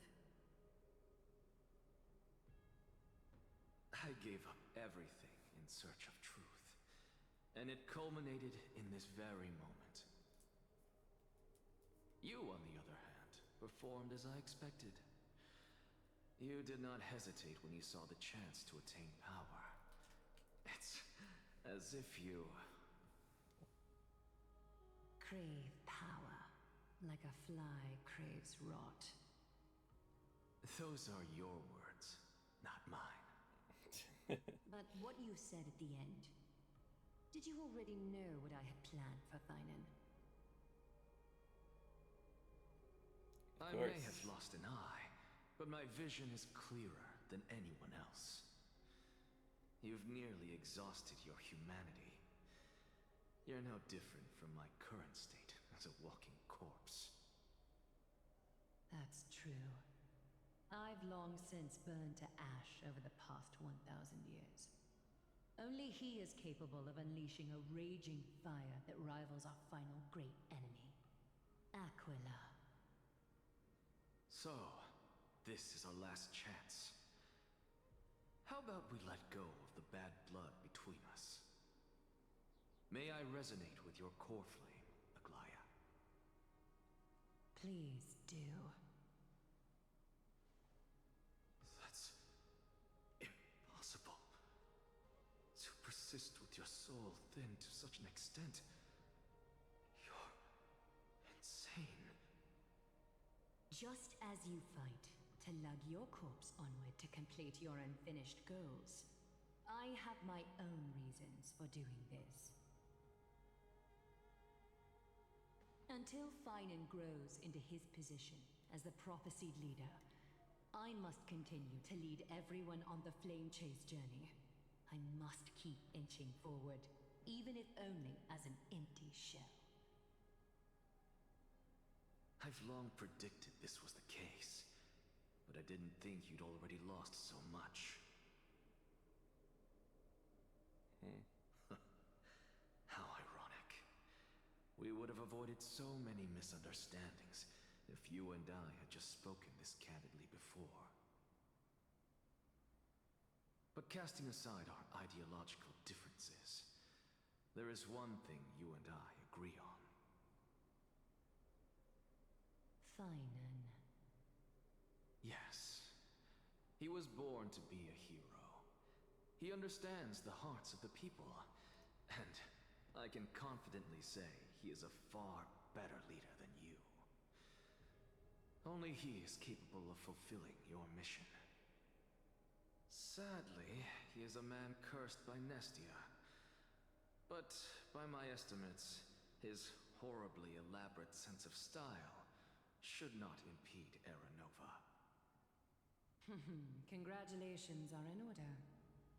We found common ground at the very end of our destined paths. When you put it that way, it makes me want to take back what I said. Glaya, we're back. Come welcome our great hero reborn from the ashes. I hope he didn't hear your earlier assessment. It wouldn't be the first time I criticized him. A man should be aware of his own shortcomings.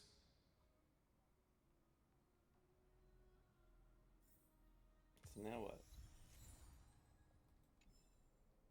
So what are we missing? So we're missing Kefali Aquila, and I don't know what that one is. And then where's, like, a bunch of the other ones? Because, like, we don't know where Ocean is, we don't know where Law is, we don't know where Earth is. So yeah, there's still a lot we're missing. I'm gladdened by your triumphant return. But I don't see Castris among your number. Well, obviously. It looks like she not only helped me prove my theory, but helped you fulfill your mission as well.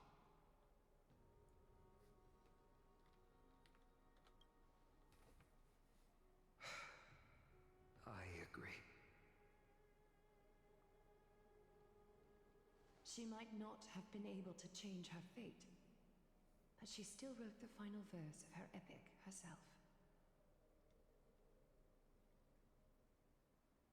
Trinin, please recite the prophecy for us. Trailblazer, please surrender that scalding cool flame for us as well. You are the only life she ever saved by her own hand in her 1,000 years on this earth. I believe no one is more qualified for this noble task. Who gets it?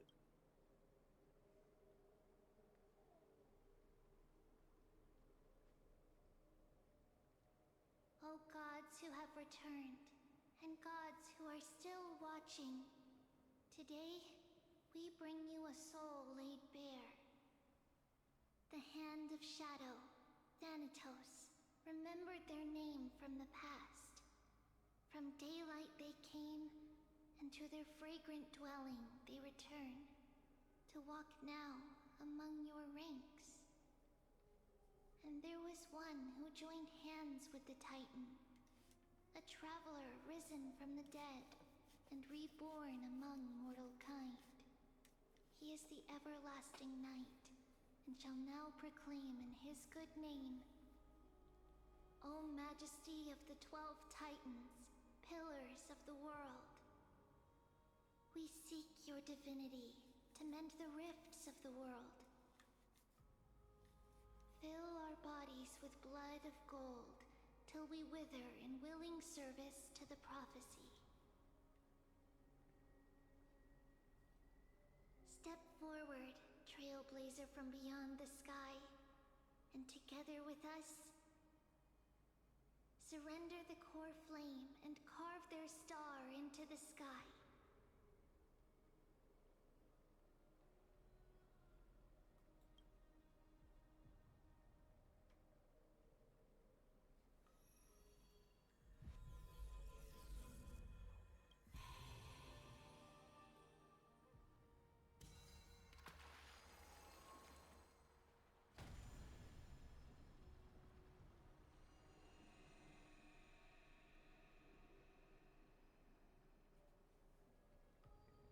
I need to, like, figure out who the other ones are. And a constellation for death. And somebody has to take it, too. For life and death, to be more precise.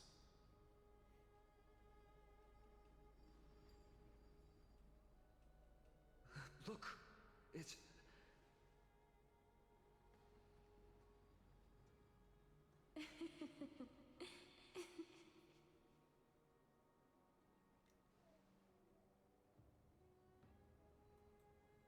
No, it's only a divine echo. I think she's here for the trial. I'm not getting two core flames, am I?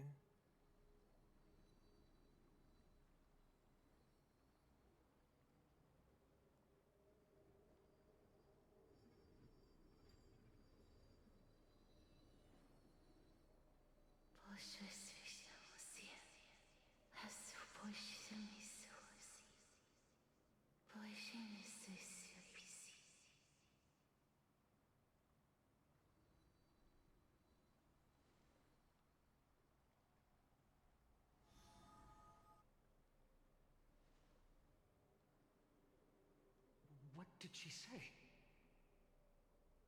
That's the language of the Titans. Castorus... No. The Titan. They said... I have illuminated the cold shadow of death. Onwards. For your path to the future is bright and its flame eternal.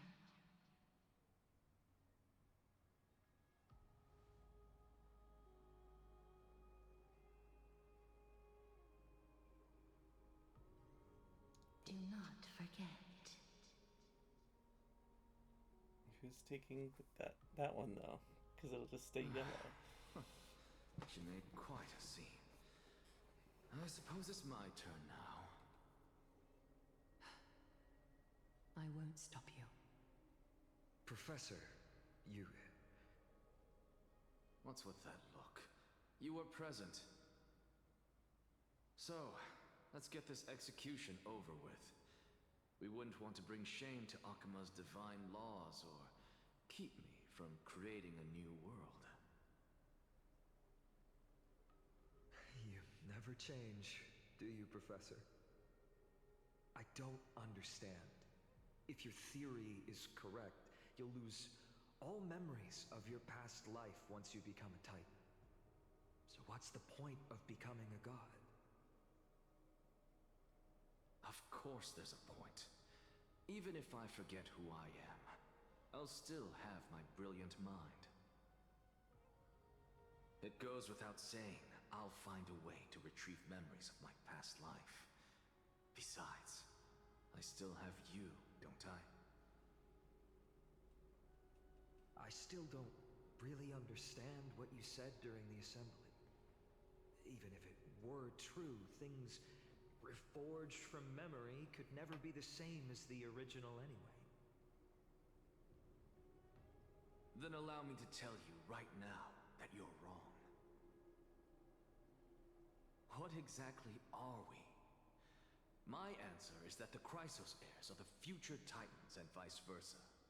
Of course, this answer only applies to us. So, what are we when it comes to regular mortals? The very essence of the world, our souls, are tiny invisible seeds that hold records of each person's memories of the world. And we are the buds that sprout from these seeds to grow into great trees. Is that what new sporism means? Correct. Once our physical bodies are born, we become new extensions of the world. From there, we plant our seeds into someone's memories, and then scatter them into the hearts of countless people in the future. Just as seeds are affected by their environment, so too will our appearances differ across memories.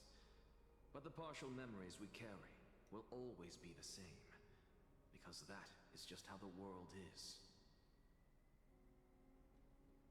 To destroy our very existence, one must destroy the world itself. But we have someone who will still live on with his perfect memory. That person is you, child of Kefali. This is what it means to be the world-bearing Titan. So, carry everything of this world and live on. Don't disappoint those most precious to you. I don't think he's gonna go Don't through with it. disappoint Lady Goldweaver. And then what happens to us? How do we escape and continue to other worlds? Don't bring dishonor to my theory. Because we have to leave. We're like gonna be reborn as the Titan, and then I swear to you, that's how the I'll game lead ends. You know. everyone to our reunion in the new world. Good. That is all I have to say. Farewell, everyone. May we meet again in the next life. Farewell, great performer. May Circes safeguard your thoughts. The last thing from Circes. Are you satisfied, Honorable Titan? There we go. Very. I hereby swear I have borne witness. Anaxagoras of the New Sporists and the Grove of Epiphany has successfully overcome the trial of reason. Thus, I shall confer upon you these words. You shall transcend the peaks of purity and return to corruption and hardship. Oh, so that's a god's prophecy. It sounds like you just rephrased my past, present, and future. Ah, Circes, Circes. Is that all you've got? Well, you've already transcended the peaks of purity, and you were never the type to give me any leeway. That is true.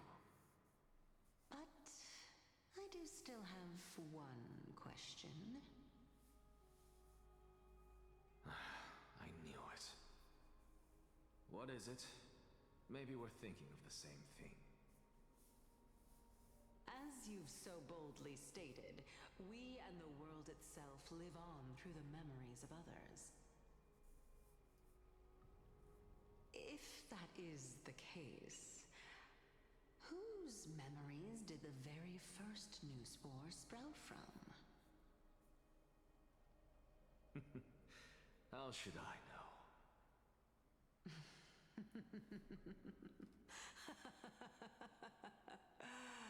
Oh my.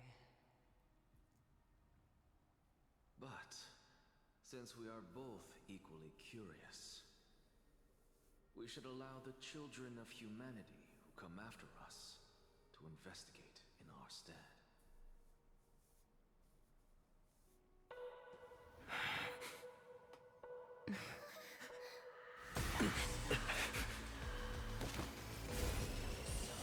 Rejoice, Circes. I sow the seeds of suspicion in the new world with your soul! And now, the objective is complete. That is all.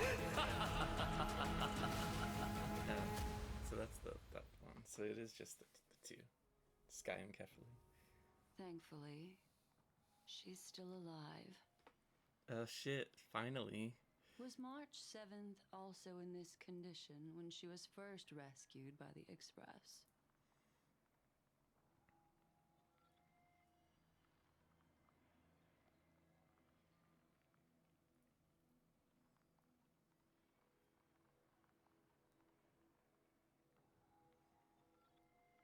But she still woke up naturally.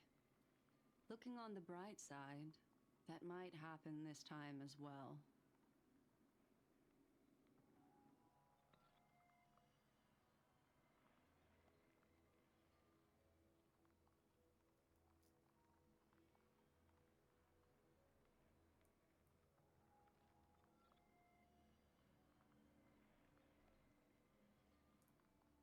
Yes, please. I do not have conclusive evidence, but judging by her current condition, perhaps March 7th's memories have been hijacked. Well, yes. Think about it, Miss Himiko. What will happen when someone loses their ability to remember?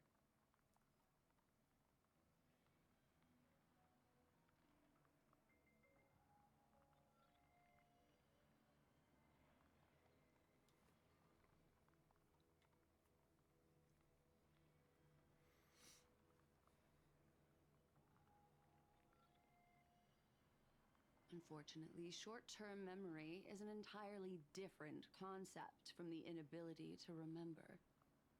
Perhaps it is difficult for you to imagine.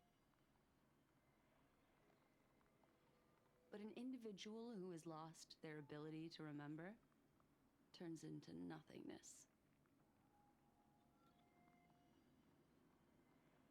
The belief of the Garden is that everything in this universe can be interpreted through memories. This is the driving force behind the continuance of this path. Yes.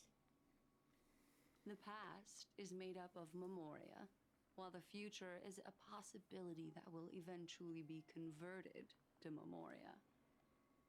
But the present, it doesn't really exist, and it's only an abstract expression. Therefore, when a person is affected by the path and loses their ability to remember, their physical form will also be affected. These ice crystals are a manifestation of that.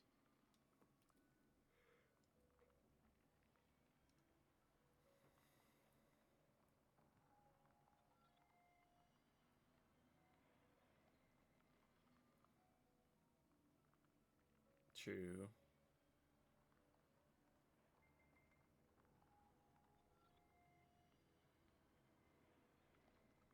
Is Miss Himiko suspicious of me?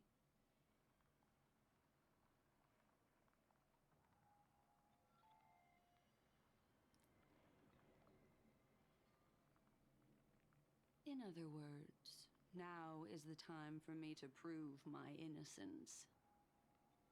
That's not a problem, of course. The true reason behind my intentions is that Amphorius holds special significance. For some memo keepers of the Garden with extremist views, it is a perfect example. Of what? A world that can only be seen through the Garden's mirror means that memo keepers have the right to keep the world in their private collection. If those Pathstriders of Remembrance were to uncover the secrets of Amphorius first, they might unleash their wild ambitions and remodel more worlds into a similar form.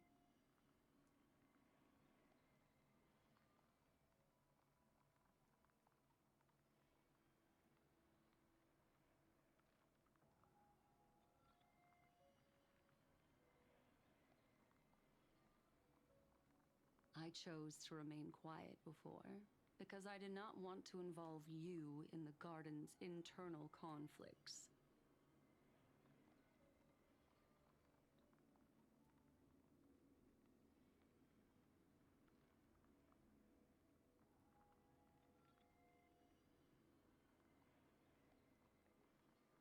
Remembrance Emanator? You can be even bolder with your guesses. The people that I'm talking about, they aren't just individuals. They are an organization that has already attached itself The to the pinky cremators? finger of Fu Li.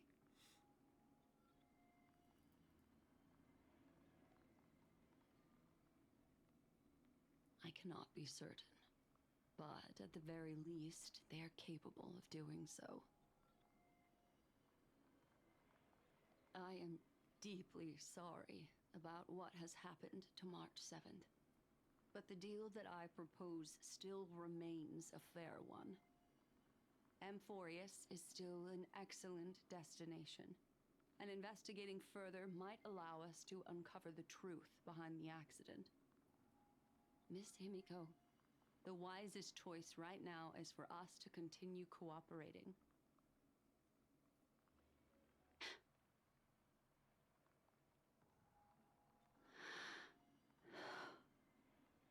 Let me take back a part of what I said just now, Miss Himiko. Although we indeed struck a deal, it seems like I have involved you in some unforeseen danger. Please accept my deepest apologies. What danger?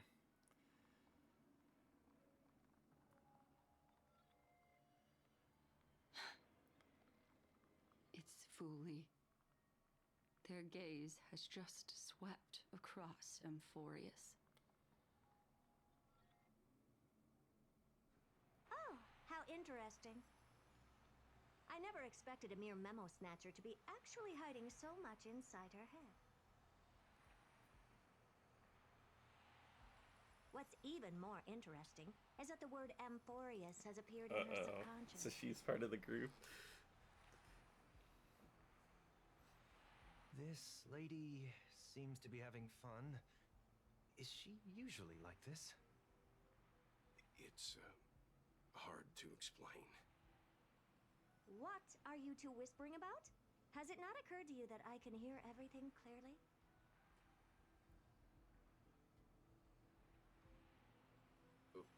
Please pardon me, Madam Herta. Would you mind sharing with us what you've discovered? The ones who need help are the Astral Express. You will have to put up with my methods, even if they are rather unconventional.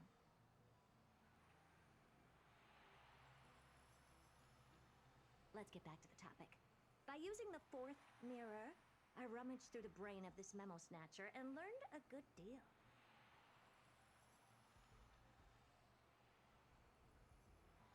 Not only does this person know of Amphorius, but there are also many memo keepers who are interested in the place. Yes. I searched through her consciousness and found the following terms: the Eternal Land, the Rejected Land, and the private collection of the Garden of Recollection.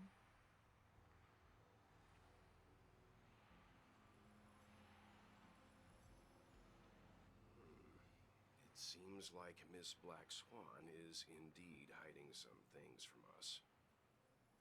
Since I'm not able to find any useful clues from the outside, why don't I personally visit this mysterious Amphorius?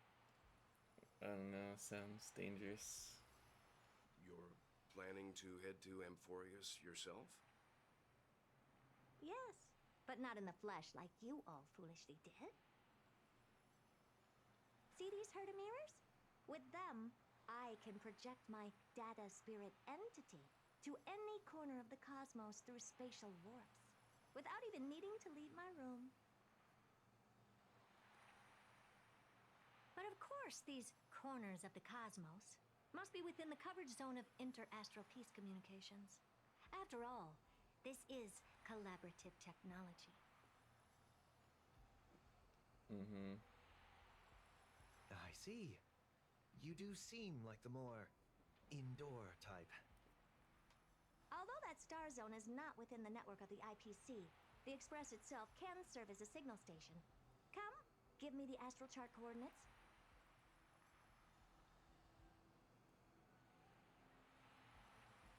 Then, sit back and enjoy the show.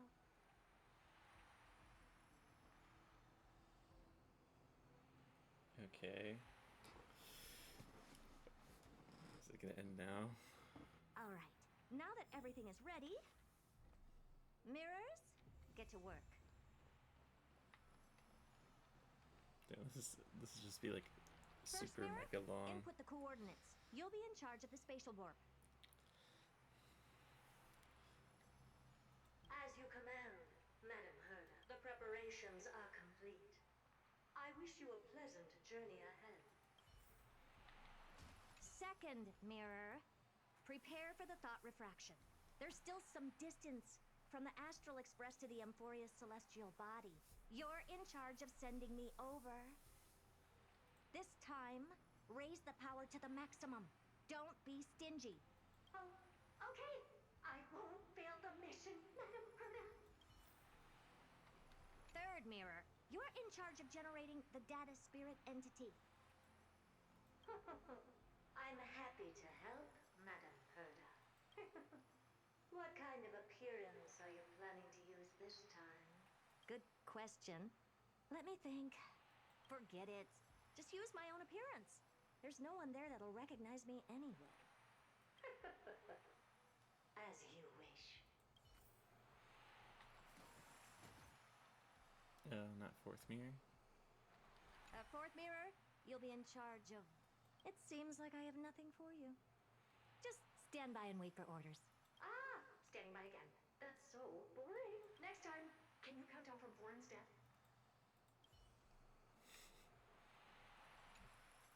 Preparation of the data spirit entity complete. Thought refraction at max power. Excellent. The first mirror. Let's get going. Have a safe trip, Madam Herta. May your journey yield good results. Coordinates input complete. Preparing to activate spatial warp. Destination, unknown celestial body. Amphorius. I bet it's gonna be like different. Spatial warp countdown. 5, 4, 3, 2, 1. Warp activated. Oh! So that's Amphorius? Its appearance is, well, sure is unique. Second mirror. Prepare for thought refraction. It's time to send me in. Alright, please read the safety Is protocols that what? carefully. Is this what Black Swan was like worried about danger when this happened? Like this happened before? I didn't expect it to be so turbulent. I should have asked the second mirror to use slightly less power. Flame Reaver's there. What a magnificent sight! Is this the The entrance Flame to Reaver's Amphorius? there. Oh god. Perhaps I'll be able to find a way in. Oh no. What's this? A statue? It's ugly. I don't like it. Oh, I finally found your traces. How esteemed must you be for the great Herda to come out personally? When we return, get ready to become free labor for the simulated universe for the rest of your lives. And then Finan over here. What's this? How creepy. Oh, it moves? Who are you trying to scare? It's either a projection or a fake. There doesn't seem to be much to take note of. My deepest apologies, esteemed lady. I'm afraid that you cannot proceed further. Is this guy Who's there? Your visit, although not part of my calculations, is a pleasant surprise. So you're the Emanator, It's a Lygus. pity that the preparations are not yet in place to receive you with the hospitality that someone of your status deserves. Are you not going to answer my question? Who are you? I have many identities, and I'm going to have even more in the future. But if you Do just not say need noose. a form of address, you can use my common alias. Do not say noose. Lycurgus. Lygus. Okay. All right, Lygus. But you can't possibly think that I'm just asking for a name, can you? Regrettably, I do not have the authority to share more information. However, standards are always flexible. While not violating the ultimate agreement, I'm able to disclose this piece of information. As you thought, this is the entrance to Amphorius. Now, please, kindly turn back. Amphorius is not a world that you should be involved with, regardless of what kind of magnificent achievements you have accomplished. This place will not open its doors so easily. You seem to understand me very well. Then you should know that I have no reason to listen to you.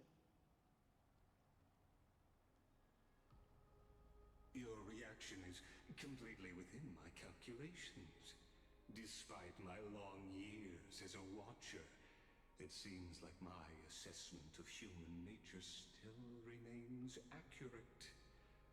From you, I'm able You to have to be sense Noose, a right? beautiful desire for knowledge. Or like path strat. But Oh, my I don't know. answer remains unchanged. I don't know. It's Madam, weird. it is with the utmost goodwill that I suggest you return to where you came from. Let's assume for a second that I'm not so well-mannered, and that I insist on uncovering the secrets hidden behind you, Mr. Lygus.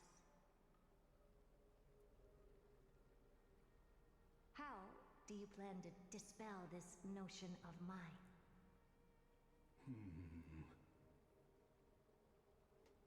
Within the scope of the ultimate agreement, there are 178,244 logic chains at my disposal to convince you. After filtering through them, I have determined that I only require 3 to attain the results that I desire. Oh? I'm all ears. First, for reasons that cannot be disclosed, Amphorius is a completely isolated celestial body. Apart from me, no one else will be able to help you enter. Okay. That's not a good argument. Second, if your plan is, as you've alluded to previously, to force me into cooperating by showing hostility, do know that, just like you, I have basked in the gaze of the erudition. I stake my I figured honor it's either Noose or and assure you that Erudition. in the worst case Emanating. scenario, our mutual destruction will be inevitable. Oh? No wonder I couldn't find a back door. When I did a scan of our surroundings, the safety protocols on you are comparable to Screwy's. How interesting. This is very interesting. I like I Lygus. assume that you still wish to hear the third logic chain. Of course. Why wouldn't I? Third, even if you exhaust all your means and find a way to break through, you will surely give up once you understand the consequences of your actions. After all, throughout your long life, as much as you'd hate to admit, your conscience has played a crucial role. What a brazen robot. You think that you can actually understand me through your paltry calculations? But since you put it that way, why don't you tell me what these consequences will be? It concerns the third path that is entangled with Amphorius. A path that you and your friends still very much lack understanding of. Enigmata? The destruction. So it was destruction. So, if you ignore my Well, of course, because it's the freaking. persist in your ways, I knew it was either Enigmata or destruction. you will break the shackles of a Lord Ravager. And when that happens, their fury will engulf the cosmos. Because the Black Tide is obviously like looks so close to the normal enemies of the whatever of the destruction. So I was like, there has to be some connection. Like it was either that or Enigmata or something. So that's nice. I like that. But I still like am curious how we get out. But so this world is a prison. before, but how did it become that? It's interesting. And I guess the Black Tide is like the Lord Ravager trying to break free. But then, I guess maybe, I don't know, it's weird, it's interesting. Anyway, I guess I will see you guys in 3.3 then. So, see you guys. Peace.